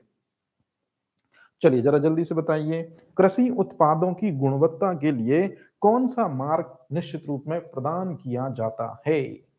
इस सवाल को एमपीपीसीएस ने भी पूछ लिया है, और बहुत इंपॉर्टेंट भी है ये क्वेश्चन, कि जो एग मार्क होते हैं हमेशा वो मार्क दिया जाता है एग्रीकल्चरल प्रोडक्ट को। तो निश्चित रूप में यदि मैं आपसे पूछूं इको मार्क किसको प्रदान किया जाता है, एनवायरमेंट रिलेटेड जो फैमिलियर प्रोडक्ट होते हैं, पर्यावरण के लिए जो मित्रवत उत्पाद होते हैं, जो पर्यावरण में किसी प्रकार की कोई दिक्कत और परेशानी का कारण नहीं बनते हैं, उनको इको मार्क का दर्जा दिया जाता है। मतलब पर्यावरण मित्रवत उत्पादों को इको मार्क का दर्जा दिया जाता है, एग मार्क का दर्जा कृषि उत्पादों को दिया जाता है, और सोने की शुद्धता में वस्तुएं हैं कि नहीं है, या 24 कैरेट का सोने में 22 कैरेट का सोना या 18 कैरेट का सही सोना डाला गया है कि नहीं, मतलब स्वर्ण आभूषणों की शुद्धता या प्योरिटी या उनकी गुणवत्ता को हम हॉलमार्क से आइडेंटिफाई करते हैं। दूसरा क्वेश्चन, इको मार्क किनको दिया जाता है, पर्यावरणीय मित्र उत्पादों को। तीसरा क्वेश्चन हुआ, हॉल मार्क दिया जाता है गोल्ड से रिलेटेड ज्वेलरी की गुणवत्ता के लिए। तो देखो 3 क्वेश्चन हमने पढ़े। अब ये भाई समझ समझ का फेर होता है कि किसी को सिर्फ 10 दिखता है और किसी को उसमें 100 दिखता है, तो ये समझने समझने का फेर होता है। तो उम्मीद करते हैं कि जो डिटेलिंग वाला चैप्टर होता है या डिटेलिंग का डिस्कशन होता है उसको आपको ध्यान से समझना है। सूर्य से जो विकिरण आते हैं, याद रखिएगा सूर्य से 3 विद्युत चुंबकीय विकिरण आते हैं। पहला पराबैंगनी, दूसरा दृश्य प्रकाश, और निश्चित रूप में तीसरे हैं अवरक्त। इन्हीं 3 को कहते हैं सौर्यिक विकिरण। तो सौर्यिक विकिरण जो है, इसका सबसे महत्वपूर्ण या सबसे महत्वपूर्ण जो सौर्यिक विकिरण है वो किस चक्र में सबसे ज्यादा उनकी भूमिका है। आप लोगों ने एक चीज तो पढ़ी होगी कि समुद्र का जो पानी होता है, नदियों का जो पानी होता है, या जो अर्थ की सरफेस पे जो वाटर होता है, सन के रेडिएशन या सूर्य के रेडिएशन पानी को गर्म करते हैं। पानी को गर्म करते हैं, पानी की बनती है वाष्प, मतलब एवोपराइजेशन, वाष्पीकरण। और फिर यही पानी की वाष्प जो है वो अपर एटमॉस्फेयर में पहुंचती है और बनती है वर्षा की बूंदें। और वर्षा की बूंदें जो है निश्चित रूप में जमीन पर आ जाती हैं। तो कहने का सीधा मतलब है कि बरसात का जो होना है वो वास्तविकता में जल चक्र, और जल चक्र में सबसे महत्वपूर्ण भूमिका होती है सोलर रेडिएशन की। तो इस सवाल का जो पर्टिकुलर जवाब है बेटा जी, आप में से ज्यादातर लोग ए बी सी की तरफ इशारा कर रहे हैं, जो सही नहीं है। सबसे बेहतर, सबसे अच्छा जो आंसर होगा, इसमें हमने लिखा है सबसे महत्वपूर्ण, सबसे मेन इफेक्ट जो है वो हमको वाटर साइकिल में देखने को मिलेगा। तो इस सवाल का सबसे बेहतर जो जवाब है, याद रखिएगा, वो है जल चक्र, मतलब डी। और जल चक्र में वर्षा, अब आप जरा जल्दी से मुझे बताइए, वर्षा होने का कारण कौन से दो फिनोमेना हैं? रेनिंग के लिए कौन कौन से दो फिनोमेना या दो कौन कौन सी क्रियाएं उत्तरदायी होती हैं? यदि आप लोगों ने नहीं सुना तो अब सुन लीजिए, ये अगला मोस्ट इंपॉर्टेंट क्वेश्चन जो यहीं से अटैच है। वर्षा होने के लिए जो सबसे ज्यादा रिस्पॉन्सिबल क्रियाएं हैं, उनमें नंबर 1 पोजीशन पर आपने कभी नाम सुना होगा वाष्पीकरण।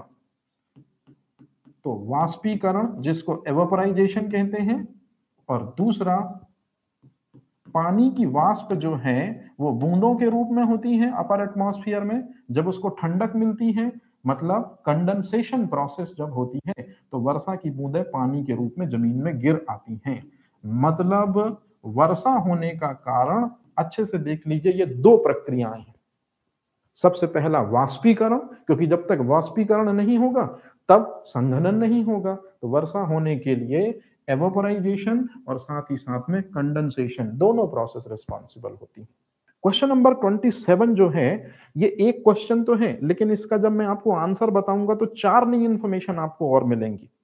तो चलिए बताइए जरा जल्दी से कि पॉल्यूटेंट्स के कारण कौन सी जो रिवर है वो बायोलॉजिकल डेजर्ट में कन्वर्ट हो चुकी है? कौन सी नदी जैविक मरुस्थल में तब्दील हो चुकी है? या किस नदी में इतना ज्यादा इंडस्ट्रियल वेस्ट हमने उड़ेल दिया है कि फिर उस नदी में वाटर जो है वो रह ही नहीं गया है, वो टोटल और टोटल डिजर्ट में कन्वर्ट हो गई है। लेकिन इस सवाल का जो सही जवाब है, सबसे पहले आप देख लीजिए, इस सवाल का सही जवाब सी ही है, दामोदर। लेकिन जब आप अपनी नजर ए आंसर पर डालेंगे, तो ए आंसर पर डालेंगे, तब आपको सच्चाई पता चलेगी कि यमुना नदी को दरअसल में खुला नाला भी कहा जाता है। नाले का मतलब होता है कि शहरों का पूरा पानी जो है एक बड़े सोर्स के जरिए जब बढ़ता है आगे, तो वो नाला कहलाता है। तो वर्तमान समय में हमारी यमुना नदी जो है वो बायोलॉजिकल डेजर्ट में कन्वर्ट नहीं हुई है, जैविक मरुस्थल में तब्दील नहीं हुई है यमुना नदी। वो दरअसल में एक बड़ा नाला बन गया है, बड़ा नाला बन गया है। और इसीलिए आपने देखा होगा केजरीवाल सरकार ने छठ पूजा के समय इंस्ट्रक्शन दिया था कि यमुना नदी में आप इस पवित्र पर्व को ना करके अपने घरों वगैरह में कर सकते हैं। तो याद रखिएगा, मैंने वर्ड यूज किया है बायोलॉजिकल डेजर्ट। तो बायोलॉजिकल डेजर्ट दामोदर नदी के लिए कहा जाता है कि इंडस्ट्रियों का इतना ज्यादा वेस्ट इस नदी पर फेंका गया है कि इसका पानी सूख चुका है और टोटल ये रेगिस्तान में तब्दील हो चुकी है। तो अब पहला क्वेश्चन ये, दूसरा क्वेश्चन कि किस नदी को खुले नाले की संज्ञा दी जाती है? और उससे भी इंपॉर्टेंट क्वेश्चन है ताप्ती नदी। तो याद रखिएगा, आप लोगों ने जियोग्राफी में पढ़ा होगा कि ताप्ती नदी जो है वो वेस्ट की तरफ मूव करती है, जस्ट लाइक नर्मदा। और सबसे इंपॉर्टेंट चीज, डेल्टा नहीं बनाती है ताप्ती, लेकिन एस्चुरी बनाती है। सेम यही कॉन्सेप्ट नर्मदा के लिए भी लागू होता है कि डेल्टा नहीं बनाती है लेकिन एस्चुरी बनाती हैं। और किस तरफ फ्लो करती हैं या किस तरफ बहती हैं ये नदियां? पश्चिम की तरफ बहती हैं नदियां। अब यदि मैं आपसे पूछूं, प्रायद्वीपीय भारत की सबसे लंबी नदी कौन सी है? प्रायद्वीपीय भारत मतलब साउथ इंडिया में बहने वाली सबसे लंबी नदी जो है वो हम गोदावरी को कहते हैं। और गोदावरी जो है, इसको दक्षिण की गंगा और वृद्ध गंगा जो है वो कहा जाता है। अब आप मुझे बताइए, क्वेश्चन मैंने पूछा था एक, लेकिन इंफॉर्मेशन कितनी सारी दी। आपको कभी भी जब, जैसे आप में से जो लोग मेरे लेक्चर देख रहे हैं, जब आप शॉर्ट में रिवाइज करें ना, तो सिर्फ और सिर्फ जो स्पीड है उसको फास्ट कर लें, और स्पीड फास्ट करने में जो डिटेलिंग वाला पोर्शन है उसको बहुत अच्छे से देखें, क्योंकि डिटेलिंग वाले पोर्शन में जो राइट आंसर है उसके बारे में तो मैं बताता ही बताता हूं, जो अदर ऑप्शन में यूज करता हूं उनकी डिटेलिंग भी मैं बहुत अच्छे से कराता हूं। तो अब आप खुद देखिए, यहां से आपको फिर 4 नए क्वेश्चन मिले। तो इसलिए सिर्फ आप इसे क्वेश्चन ना माने क्लास में, इनको भी आप दरअसल में क्वेश्चन को इंक्लूड माने। ठीक है, चलिए आगे चलते हैं। क्वेश्चन नंबर 28 ऐसा क्वेश्चन जिसने बहुत सारे लोगों को सिलेक्शन को रोक दिया है। क्वेश्चन है बिल्कुल सिंपल। वर्ष 1970 में स्थापित भारतीय वानस्पतिक सर्वेक्षण, जिसको इंग्लिश में कहते हैं बॉटनिकल सर्वे ऑफ इंडिया, का मुख्यालय कहां है? तो इसमें पहला क्वेश्चन मैंने आपसे यही पूछ लिया, बॉटनिकल सर्वे ऑफ इंडिया किस सन में बना? 1970 में, पहली चीज।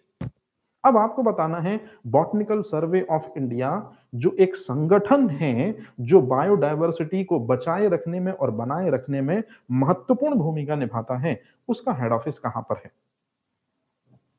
तो अभी तक जो जवाब मिले हैं मुझे, सब लोग कोलकाता की तरफ ही इशारा कर रहे हैं। और भी कोई यदि आंसर पुटअप करना चाहे तो प्लीज आंसर पुटअप कीजिए।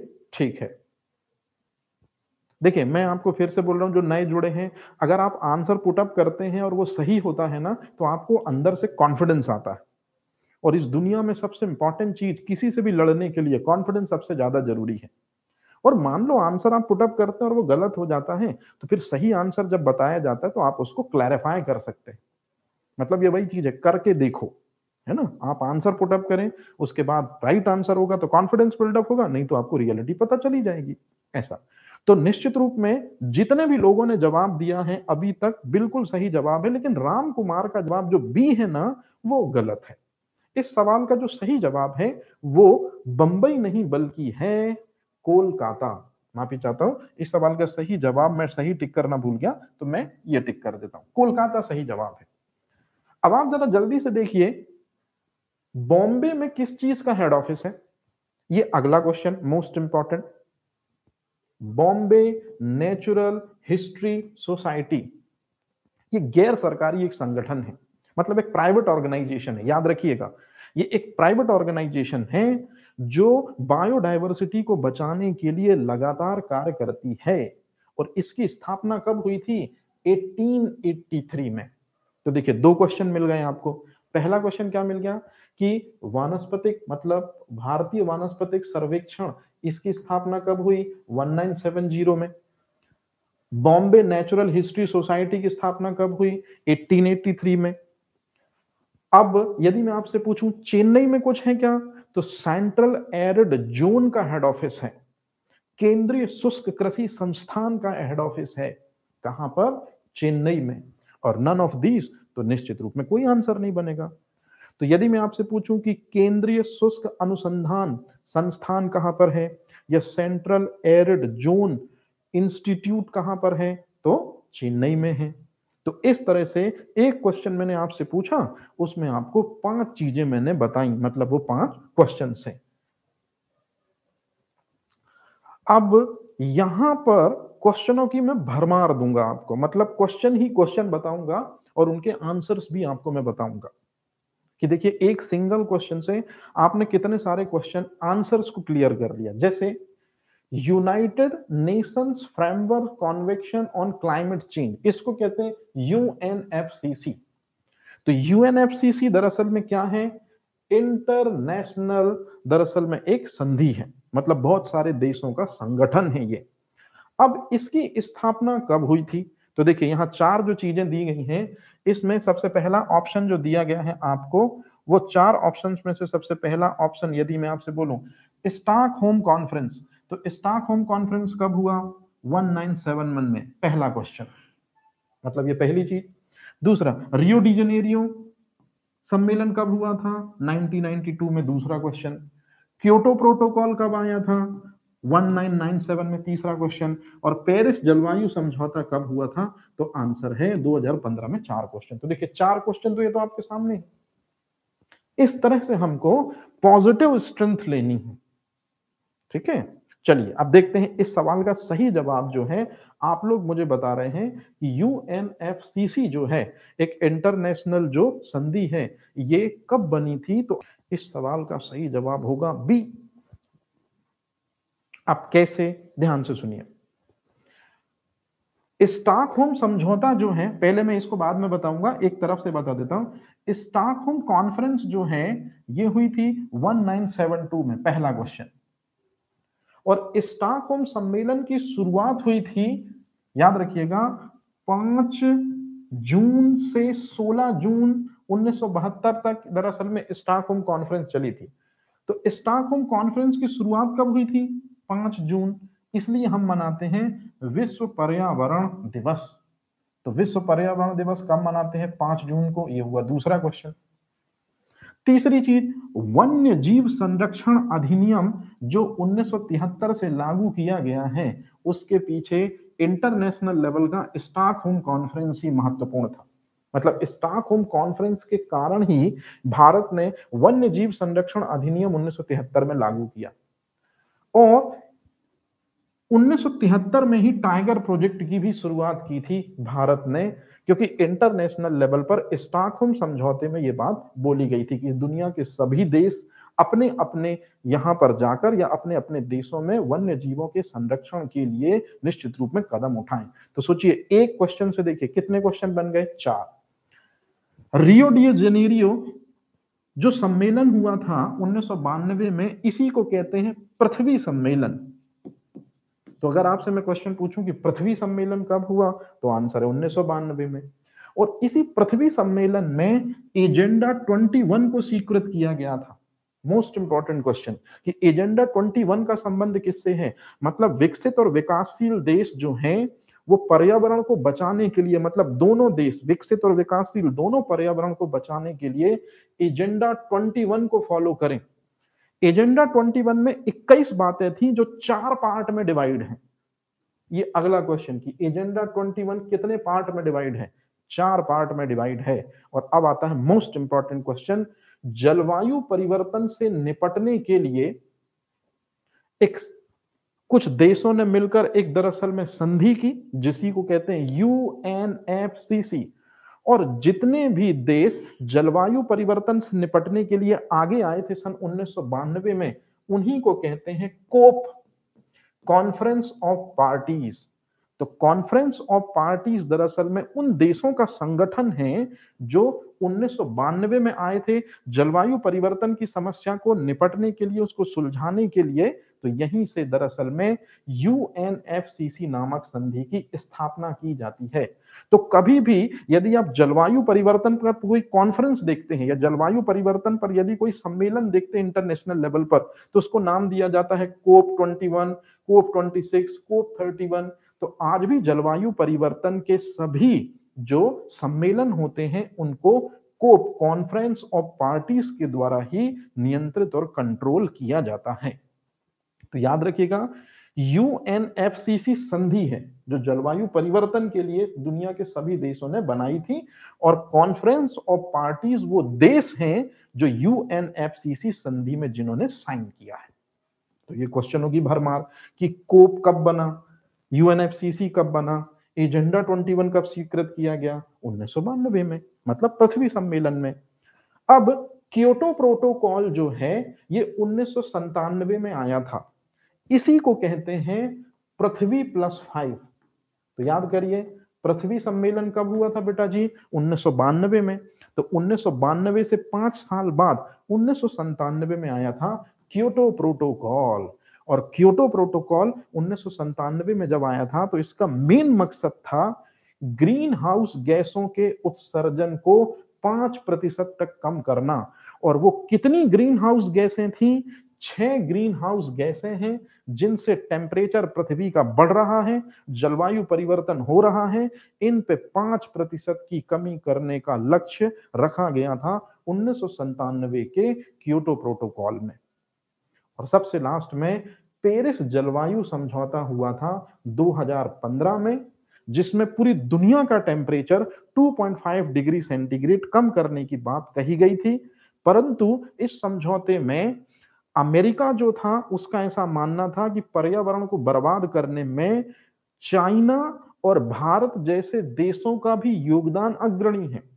तो विकसित देशों पर जो पैरामीटर लागू किए जा रहे हैं वही पैरामीटर जो हैं चाइना और इंडिया जैसे अविकसित देशों पर या विकासशील देशों पर भी लागू किए जाने चाहिए, जिस वजह से इंटरनेशनल कमेटी ने यह माना कि नहीं, अमेरिका जो कह रहा है गलत कह रहा है। सिर्फ और सिर्फ याद रखिएगा ये चीज, सिर्फ और सिर्फ अमेरिका मतलब विकसित देशों को ही हमको क्या करना होगा, भरपाई करनी होगी जलवायु परिवर्तन की समस्या से निपटने के लिए। मतलब चाइना और इंडिया पर जबरदस्ती अभी किसी तरह का कोई प्रेशर नहीं डाला जाएगा।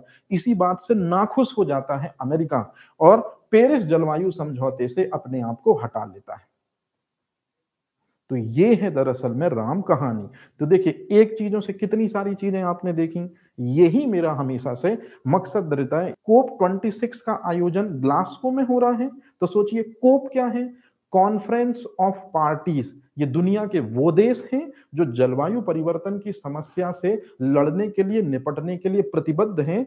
और हर साल कोप जो है, मतलब कॉन्फ्रेंस ऑफ पार्टीज, वो देश जो हैं वही यूएनएफसीसी सम्मेलन को करते हैं, मतलब जलवायु परिवर्तन से निपटने के लिए एक संधि बनाते हैं जो जलवायु परिवर्तन की समस्याओं से निपटने में महत्वपूर्ण भूमिका निभाती है। इस तरह से चलिए देखते हैं अगले क्वेश्चन को कितने लोग सॉल्व कर पाते हैं, क्योंकि आपकी और हमारी लाइफ में जो क्रिकेट है उसका रोल क्या है वो आप भी समझ सकते हैं कि खुदा तो नहीं है लेकिन खुदा से कम भी नहीं है। यह क्रिकेट सिर्फ इंडिया में एक खेल नहीं बल्कि पैशन और जुनून भी है। तो चलिए देखते हैं कितने लोग इस क्वेश्चन को सही टिक कर पाते हैं कि क्रिकेट बैट जो है जनरली किस लकड़ी से बनाया जाता है। तो अभी कृष्णा, गौरी शंकर, स्वर्णिमा सभी का आंसर एक ही तरफ ही है। निश्चित रूप में गजेंद्र का कहना भी एक ही तरफ है और अभी तक किसी ने भी इस क्वेश्चन का गलत आंसर नहीं दिया है। मतलब बिल्कुल सही जवाब कि क्रिकेट बैट जो है वो सेलिक्स की लकड़ी का बना होता है। याद रखिएगा, सेलिक्स एल्बा साइंटिफिक नाम है विलो वृक्ष का। तो विलो वृक्ष की लकड़ी से ही बनता है दरअसल में कौन सा बैट? याद रखिएगा हमेशा क्रिकेट बैट। परंतु ध्यान से सुनिए, यदि हम बात करें इंडिया के राष्ट्रीय खेल की, तो इंडिया का राष्ट्रीय खेल क्रिकेट नहीं बल्कि हॉकी है। और हॉकी जो है स्टिक वो बनती है सहतूत की लकड़ी से, और सहतूत की लकड़ी का साइंटिफिक नाम है मोरिस एल्बा। और सबसे बेहतर जो हॉकी है वो दरअसल में मोरिस एल्बा मतलब सहतूत की लकड़ी से बनती है। तीसरा है कॉर्क का वृक्ष जिसका साइंटिफिक नाम है क्वेरकस सुबेरस। गुरुजी विलो पर, अच्छा, विलो वृक्ष जो है ये वही वृक्ष है जिसकी छाल से हम एक औषधि प्राप्त करते हैं जिसको हम कहते हैं एस्पिरिन। ये वही वृक्ष है जिससे लकड़ी से निश्चित रूप में हम बेड बनाएंगे, लेकिन इसी पेड़ की छाल से तो एस्पिरिन, एसिटिल सैलिसिलिक एसिड को प्राप्त किया जाता है जो analgesic as well as antipyretic है। कोशिका की सबसे पहले खोज जो रॉबर्ट हुक ने की थी, not Robert brown, Robert brown ने तो केंद्रक खोजा था, कोशिका की खोज रॉबर्ट हुक ने की थी कॉर्क नामक वृक्ष की सहायता से जिसका साइंटिफिक नाम है क्वेरकस सुबेरस। और पीपल के वृक्ष का वैज्ञानिक नाम है फाइकस रिलियोजोसा।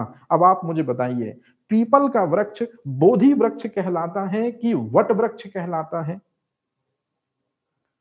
महात्मा बुद्ध को ज्ञान मिला था पीपल के वृक्ष के नीचे, मतलब फाइकस रिलियोजोसा के नीचे, कि हमारा राष्ट्रीय वृक्ष है पीपल। देखते हैं कितने लोग इस क्वेश्चन को सही बताते हैं। चलिए जरा जल्दी से बताइए, पीपल का वृक्ष जो है ये वट वृक्ष है कि बोधि वृक्ष है?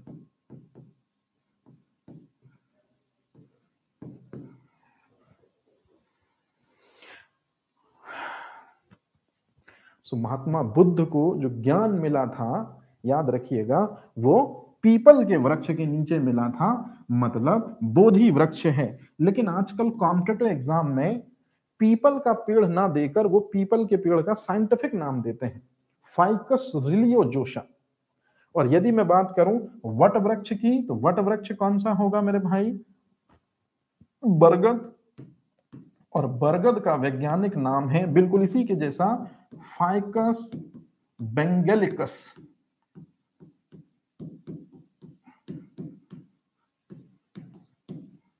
ये है बरगद का वैज्ञानिक नाम, फाइकस बेंगेलिकस। ठीक है, तो ये चीज आप याद रखिएगा कि बोधि वृक्ष मतलब फाइकस रिलियोजोसा, मतलब पीपल का वृक्ष, वट वृक्ष मतलब बरगद, फाइकस बेंगेलिकस। हाँ, बरगद का वृक्ष वट वृक्ष होता है। और बरगद के वृक्ष से जो जड़ें लटकती रहती हैं, जो दरअसल में जमीन में जाती हैं और पेड़ को मैकेनिकल सपोर्ट देती हैं, उनको कहते हैं प्रॉप रूट, स्तंभ जड़ें। तो बरगद में कौन सी जड़ें पाई जाती हैं? प्रॉप रूट पाई जाती हैं, स्तंभ जड़ें पाई जाती हैं बरगद में। यह क्वेश्चन भी पूछा जाता है। बरगद और पीपल ऐसे दो पेड़ होते हैं जो दिन में भी ऑक्सीजन छोड़ते हैं और रात में भी ऑक्सीजन छोड़ते हैं। क्वेश्चन नंबर 32 और क्वेश्चन नंबर 31 और क्वेश्चन नंबर 32, ये दोनों के दोनों यदि आप सॉल्व करेंगे तो आपको इनके सही जवाब तो मिलेंगे, साथ ही साथ में आपको लगभग 7 इंफॉर्मेशन और मिलेंगी, मतलब 7 आपके क्वेश्चन और प्रिपेयर होंगे। तो सबसे पहले आप क्वेश्चन नंबर 31 का आंसर राइट करिए, 29 जुलाई। ठीक है, तो आपकी बात को मैं बिल्कुल कैसे नकार सकता हूं, लेकिन देखते हैं कि आगे क्या होगा इसका आंसर। अब जरा चलते हैं क्वेश्चन नंबर 32 पर। क्वेश्चन नंबर 32 को जवाब देने के लिए बड़े एहतियात से, आराम से आंसर कीजिएगा, क्योंकि फंसाने वाला क्वेश्चन है। विश्व पर्यावरण संरक्षण दिवस कब मनाया जाता है? क्वेश्चन नंबर 32 में विश्व पर्यावरण संरक्षण दिवस कब मनाया जाता है?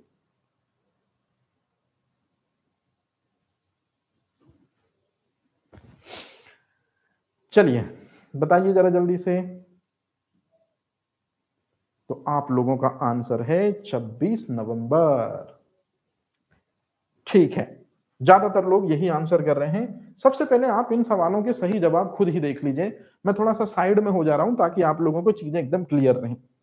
तो एक बार फिर से देख लीजिए, अंतरराष्ट्रीय टाइगर डे जो है 29 जुलाई को मनाया जाता है, और 2 फरवरी को मनाते हैं वेटलैंड डे, आर्द्र भूमि दिवस। आर्द्र भूमि वही रामसर समझौता ईरान में जो हुआ था ना, जिस वजह से वो समझौता हुआ था, यही था वो समझौता। आर्द्र भूमि, वेटलैंड को बचाना है हमको, क्योंकि वेटलैंड जो है बायोडाइवर्सिटी के बहुत अच्छे सोर्स होते हैं। 31 को तंबाकू निषेध दिवस मनाया जाता है। अब याद रखिएगा, वो मुगल बादशाह जिसने तंबाकू के प्रयोग पर प्रतिबंध लगाया था सन 1617 में, उसका नाम है जहांगीर। ये क्वेश्चन पूछा गया यूपीएससी पे। तो तंबाकू पर प्रतिबंध अच्छा, खुद तंबाकू पर प्रतिबंध लगाया था, और साहब शराब पीते थे, जो उनके जीवन की सबसे बड़ी जो था अवगुण था। परंतु उसके जीवन का सबसे अच्छा गुण था उसकी न्यायप्रियता। तो ये 2 चीजें आपसे पूछी जाती हैं कि जहांगीर के जीवन की सबसे बड़ी उपलब्धि उसकी न्यायप्रियता थी, और सबसे बड़ा अवगुण था उसमें मद्यपान। परंतु उसने तंबाकू पर सबसे पहले 1617 में क्या लगवाया था? निषेध लगवाया था। अब इसके बाद 19 नवंबर को शौचालय दिवस मनाया जाता है, टॉयलेट डे मनाते हैं। मोस्ट इंपॉर्टेंट है ये चीज, है ना। और उसके बाद इसमें से कई लोग जो है 5 जून को राइट आंसर बोल रहे होंगे, तो आप अच्छे से देखिए, जो लोग 5 जून को राइट आंसर कह रहे हैं, पर्यावरण दिवस मनाते हैं। विश्व पर्यावरण दिवस या वर्ल्ड एनवायरनमेंट डे होता है 5 जून को। स्टॉकहोम कॉन्फ्रेंस की स्टार्टिंग हुई थी जिस दिन, उसी दिन से, क्योंकि पर्यावरण को बचाने का सबसे पहला प्रयास हुआ था 1972 में। परंतु मैंने आपसे क्वेश्चन पूछा है विश्व पर्यावरण संरक्षण दिवस, तो मनाते हैं हम 26 नवंबर को। जरा जल्दी से बताइए, भारत का संविधान किस डेट को अंगीकार हुआ था? भारत के संविधान को हमने कब स्वीकार किया था? देखते हैं कितने लोग इस सवाल का सही जवाब देते हैं। भारत के संविधान को हमने कब स्वीकार किया है? बहुत बढ़िया, 26 नवंबर सन 1949। 26 नवंबर। तो अपन को ये चीज याद रखनी है। बहुत बढ़िया अरुण, बहुत बढ़िया मीना, है ना। अब देखिए 26 जनवरी, नो नो 26 जनवरी 1950 नहीं, 26 नवंबर 1949। मतलब भारत का संविधान लागू किया गया है 26 जनवरी 1950 को, परंतु आपको पता होना चाहिए कि कुछ संविधान के पोर्शन को 26 नवंबर 1949 को ही लागू कर दिया गया था। तो इसलिए तो क्वेश्चन पूछा जाता है कि भारत का संविधान सबसे पहली बार अंगीकार कब किया गया है, भारत के संविधान को सबसे पहली बार स्वीकार कब किया गया है। तो बिल्कुल सही है, 26 नवंबर सन 1949। बहुत बढ़िया नीरज, बहुत ही बढ़िया। 22 मार्च को हम क्या मनाते हैं, ये तो सबको पता होगा, विश्व जल दिवस। अब ध्यान से सुनिएगा, बहुत इंपॉर्टेंट है। 22 मई को हम मनाते हैं जैव विविधता दिवस। ये सबसे इंपॉर्टेंट चीज है, जैव विविधता दिवस। और अब यदि 22 मई को जैव विविधता दिवस मनाते हैं तो निश्चित रूप में 22 अप्रैल को भी तो कुछ मनाएंगे, 22 अप्रैल को भी तो कुछ मनाएंगे। अच्छे से देखिए, 22 अप्रैल को क्या मनाएंगे, पृथ्वी दिवस। प्रियम्बल में साफ साफ लिखा है। बहुत बढ़िया गगन। और जब गगन ने बात छेड़ी है तो मैं आपको यह चीज बता दूं, कल्याणकारी राज्य की अवधारणा सिर्फ और सिर्फ दो जगह बस हमको सुनाई देती है। हमारे पूरे इंडियन कॉन्स्टिट्यूशन में एक वर्ड कल्याणकारी राज्य जो है सिर्फ और सिर्फ दो जगह मिलता है लिखा हुआ। उसमें सबसे पहला है प्रियम्बल मतलब प्रस्तावना में, और दूसरा है डीपीएसपी में, नीति निर्देशक तत्व। इसके अलावा आपको कहीं पर भी कल्याणकारी राज्य पूरे संविधान में देखने को नहीं मिलेगा। बहुत बढ़िया। तो आपको ये चीज तो समझ में आ गई होगी कि सेशन की वैल्यू क्या है। और एक बात आप याद रखिए, जैसे जैसे हम आगे बढ़ते जाएंगे ना, तो धीरे धीरे मैं सब्जेक्ट को इस तरह से कंक्लूड करता चलूंगा कि आपके दूसरे सब्जेक्ट से भी क्वेश्चन में बराबर पूछता चलूं, और निश्चित रूप में आपका फोकस फिर एक पर्टिकुलर सब्जेक्ट पे ना होकर दूसरे सब्जेक्ट पर भी रहे। तो इससे आपकी तैयारी और भी बेहतर होती चलेगी। ठीक है, चलिए जरा जल्दी से इस क्वेश्चन का भी आंसर जरा दे दीजिए। क्वेश्चन नंबर 33, राष्ट्रीय जैव विविधता प्राधिकरण जो है इसका मुख्यालय कहां पर है। राष्ट्रीय जैव विविधता प्राधिकरण जो है इसका मुख्यालय कहां पर है, और IUCN जो है इसका मुख्यालय कहां पर है। तो पहले हम बात करेंगे क्वेश्चन नंबर 33 पे। जितने लोगों ने क्वेश्चन नंबर 33 को क्लियर कर लिया है कि राष्ट्रीय जैव विविधता प्राधिकरण का मुख्यालय कहां पर है, तो अब वो लोग 34 के आंसर को कर दें जरा क्लियर। जितने लोगों ने 34 का डी आंसर किया है वो सब सही है। इतना सिंपल सा क्वेश्चन कि ये जो इंटरनेशनल ऑर्गेनाइजेशन है IUCN, जिसका फुल फॉर्म है international union for conservation of nature, यही तो रेड डाटा बुक निकालती है। यही इंटरनेशनल ऑर्गेनाइजेशन तो रेड डाटा बुक का प्रकाशन करती है। डी राइट आंसर है। IUCN का जो हेड ऑफिस है ग्लैंड स्विट्जरलैंड में है। डी राइट आंसर है। अब आप इस स्लाइड में क्वेश्चनों की भरमार देख लीजिए। सबसे पहले आपके सवाल का जो सही जवाब है, क्वेश्चन नंबर 33 का जो सही जवाब है वो चेन्नई है, ए। क्वेश्चन नंबर 34 का जो सही जवाब है वो ग्लैंड स्विट्जरलैंड है, मतलब ए और D is the right answer. तो क्लियर हो गया सबको। अब ध्यान से सुनिएगा, इसकी जो डिटेल में कर रहा हूं ना वो मोस्ट इंपॉर्टेंट है। भोपाल में जिस चीज का हेड ऑफिस है, मोस्ट इंपॉर्टेंट वो चीज, भारतीय वन प्रबंधन संस्थान जिसकी स्थापना हुई थी देहरादून में, जो इंस्टीट्यूट है उसके सहयोग से साल 1984 में। कोई नहीं, कोई बात नहीं प्रमिला बेटा जी, आप अच्छे से देख लो और क्लियर कर लो कि मैंने जो जवाब दिए थे वो गलत थे। तो सही जवाब ये है। ठीक है, आयुषी कह रही है एक है, और संध्या कह रही है, संध्या के दोनों से, बहुत बढ़िया। तो ये चीज है। तो अगर गलत हो तो बिल्कुल भी निराश नहीं होना, सही आंसर को पुटअप करना। हाँ, तो मैंने आपको बताया कि भोपाल में भारतीय वन प्रबंधन संस्थान है, MBPCS के लिए मोस्ट इंपॉर्टेंट। देहरादून में जो लोग सी आंसर कर रहे थे, अच्छे से देखो, देहरादून में वन्य जीव संस्थान भी है और वन अनुसंधान संस्थान भी है। तो वन अनुसंधान संस्थान जो देहरादून में है उसी ने साल 1984 में भारतीय वन प्रबंधन संस्थान की भोपाल में स्थापना की थी। मोस्ट इंपॉर्टेंट चीज, देहरादून में जो ये वन अनुसंधान संस्थान है, इसी ने साल 1984 में, मतलब जब इंदिरा गांधी जी की डेथ हुई थी, तो भारतीय वन प्रबंधन संस्थान की स्थापना करी थी। अब इसके बाद जयपुर जो है वहां आयुर्वेद से संबंधित संस्थान है, मतलब आयुर्वेद चिकित्सा पद्धति को आगे बढ़ाने का इंस्टीट्यूट है। और आयुर्वेद चिकित्सा पद्धति का जनक किसको कहते हैं? महर्षि चरक को कहते हैं। IUCN जो है उसका मुख्यालय कहां पर है? ग्लैंड, स्विट्जरलैंड में। ये तो आपको पता होगा।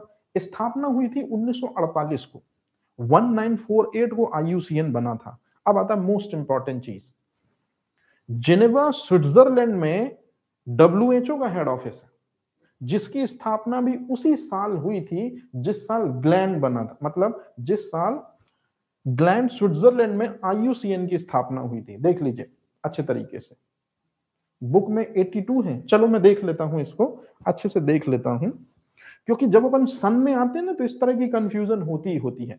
जैसे अपन हाथी संरक्षण केंद्र जो है उसकी शुरुआत कब हुई है? एलिफेंट रिजर्व इन इंडिया, तो कई किताबें 1991 भी कहती हैं और कई किताबें 1992 भी कहती हैं, और वो भी दिसंबर 92। तो वो मैं क्लियर कर दूंगा, परेशान मत होइए, है ना, ये चीज है। पेरिस फ्रांस में यूनेस्को का हेड ऑफिस है, जिसकी स्थापना हुई थी 1946 में। अब देखिए ये इंपॉर्टेंट चीज। और तीसरी चीज है वॉशिंगटन DC अमेरिका में वर्ल्ड बैंक का हेड ऑफिस है, जिसकी स्टेब्लिशमेंट हुई थी 1944। तो आपको ऐसे याद रखना है चीजें कि 1994, 1944 या 1944 में वॉशिंगटन DC में वर्ल्ड बैंक बना सबसे पहले, देन उसके बाद में 46 में पेरिस फ्रांस में यूनेस्को, देन जेनेवा स्विट्जरलैंड में WHO, और उसी साल जब WHO की स्टेब्लिशमेंट होती है जेनेवा स्विट्जरलैंड में ग्लैंड में बनता है IUCN। भारत में टाइगर प्रोजेक्ट की शुरुआत कब हुई है? क्वेश्चन नंबर 35 मैंने आपको बताया भी है, और प्लीज आप इसका आंसर जरा कीजिए। तो 35 में जो लोग आंसर दे रहे हैं बी, ठीक है, बिल्कुल सही जवाब है। बिल्कुल सही जवाब है कि टाइगर रिजर्व की एस्टेब्लिशमेंट, टाइगर रिजर्व की स्थापना कहां से हुई है? कौन से नेशनल पार्क से हुई है? कोई बता सकता है? भारत में कौन से नेशनल पार्क से टाइगर रिजर्व की स्थापना हुई है? साल 1973, बिल्कुल सही है, 1973। इंदिरा गांधी जी उस समय, जिम कॉर्बेट। तो ये बिल्कुल सही जवाब है, जिम कॉर्बेट, जिसका नाम अब बदलकर क्या कर दिया गया है? जिसका नाम बदलकर कर दिया गया है रामगंगा। ठीक है। नो, कान्हा नहीं बेटा जी, कान्हा अगला वाला है ना, जिम कॉर्बेट, ठीक है, जिसको हेली नेशनल पार्क कहते हैं। और आपको पता होना चाहिए हेली नेशनल पार्क बना 1921 में, और 1936 में उसका नाम बदल दिया गया। ठीक है, हाँ, और अब उसका नया नाम हो गया है रामगंगा। तो क्वेश्चन नंबर 35 जो है 1993 जिम कॉर्बेट टाइगर रिजर्व शुरू हुआ इंदिरा गांधी जी के समय में, बिल्कुल सही है। अब उसका नाम बदलकर रामगंगा हो गया। क्वेश्चन नंबर 36 पे चलते हैं जरा। आप में से ज्यादातर लोगों ने हालांकि आंसर कर भी दिए हैं। क्वेश्चन नंबर 36 है, वर्तमान में कितने टाइगर रिजर्व हैं और कितने एलिफेंट रिजर्व हैं? तो वर्तमान में कितने टाइगर रिजर्व हैं? और याद रखिएगा ये वर्तमान का मतलब कल तक की डेट की बात कर रहा हूं मैं, कल तक की डेट की बात कर रहा हूं। तो इस क्वेश्चन का जो आंसर है वो दरअसल में जितने लोग कह रहे हैं 52 टाइगर रिजर्व हैं, 52 टाइगर रिजर्व हैं, तो नेट पे चेक कीजिएगा 53 हो चुके हैं अब, मतलब 53 टाइगर रिजर्व हैं अब, 53 टाइगर रिजर्व हैं अब, 53वां भी बन चुका है, और 32 एलिफेंट रिजर्व ही है। तो इस सवाल का जो जवाब है 36 का, वो बी नहीं होगा, वो होगा सी। अब थोड़ी सी मैं आपको एक काम की इंफॉर्मेशन दे दूं, हालांकि शायद वर्ड छोटे दिख रहे होंगे तो आप उससे घबराना मत। ये हमारा लास्ट क्वेश्चन है, लास्ट डिटेलिंग है, इसलिए इसको प्लीज बहुत अच्छे से देख लीजिए आप लोग। टाइगर प्रोजेक्ट की शुरुआत साल 1973 से इंदिरा गांधी जी के समय में हुई थी और वर्तमान समय में 53 टाइगर रिजर्व हैं। 53 टाइगर रिजर्व, बिल्कुल सही कह रहे हैं लक्ष्मी बेटा। सीजी मतलब छत्तीसगढ़ में ये जो जगह है यहां पर है, गुरु घासीदास, है ना। अच्छा, फिर एलिफेंट रिजर्व जो है उसकी शुरुआत कब होती है, तो याद रखिएगा सन 1991 बताती है किताबें, लेकिन आपको 7 दिसंबर 1992 याद रखना है, मतलब दिसंबर 1992 ये है, ये सही है। और हाथी रिजर्व जो है वर्तमान समय में कितने हैं, या एलिफेंट रिजर्व कितने हैं, 32 हैं। ये चीज याद रखना है, मतलब 53 और 32। तो ये है हमारे सवाल का जवाब। अब सेव प्रोजेक्ट, मोस्ट इंपॉर्टेंट चीज, सेव प्रोजेक्ट जो है जिसमें गिद्धों का संरक्षण करना था, एक दवा के जरिए गिद्धों की आजकल लगभग पूरी जाति समाप्त हो गई है, जिसको कहते हैं डाइक्लोफेनेक सोडियम। ये एक दर्द निवारक दवा है। तो डाइक्लोफेनेक सोडियम जो कि एक दर्द निवारक दवा है, बॉम्बे नेचुरल हिस्ट्री सोसाइटी जो एक गवर्नमेंट नहीं बल्कि गैर सरकारी संस्था है, मतलब प्राइवेट एक ऑर्गेनाइजेशन है, बॉम्बे नेचुरल हिस्ट्री सोसाइटी, उसी ने गिद्धों को बचाने के लिए सेव प्रोजेक्ट शुरू किया था। ये अगला मोस्ट इंपॉर्टेंट क्वेश्चन। मगरमच्छ संरक्षण परियोजना जो है उड़ीसा के टिकरापारा से शुरू हुई थी, साल 1975 में शुरू हुई थी, जब आर्यभट्ट को हमने लॉन्च किया था। आर्यभट्ट को हमने कब लॉन्च किया है, 19 अप्रैल 1975। और राइनो मतलब एक सींग वाले गेंडे को बचाने के लिए सन 2005 से योजना की शुरुआत हुई थी, जिसको कहते हैं राइनो विजन 2020। अब यदि मैं आपसे पूछूं सबसे ज्यादा एक सींग वाले गेंडे या राइनो जो हैं विश्व में सबसे ज्यादा कहां पाए जाते हैं, तो आपको पता होना चाहिए विश्व में सबसे ज्यादा राइनो पाए जाते हैं इंडिया में। और वो भी इंडिया में एक नेशनल पार्क है जिसको कहते हैं काजीरंगा। तो काजीरंगा नेशनल पार्क जो असम में है, यहां पर 2/3 जो है राइनो पाए जाते हैं पूरे वर्ल्ड के। मतलब पूरे वर्ल्ड में यदि 100 राइनो हैं तो 66 राइनो अकेले काजीरंगा नेशनल पार्क में है, और कुछ जो है वो मानस नेशनल पार्क में है। मतलब असम में राइनो के लिए जो है संरक्षण केंद्र है। बहुत बढ़िया, बहुत ही बढ़िया। और इसके बाद तो सारी चीजें आपको क्लियर हो गई होंगी। एलिफेंट जो है इसको 2010 में राष्ट्रीय विरासत पशु का दर्जा दिया गया है, ये क्वेश्चन भी आजकल पूछा जाता है।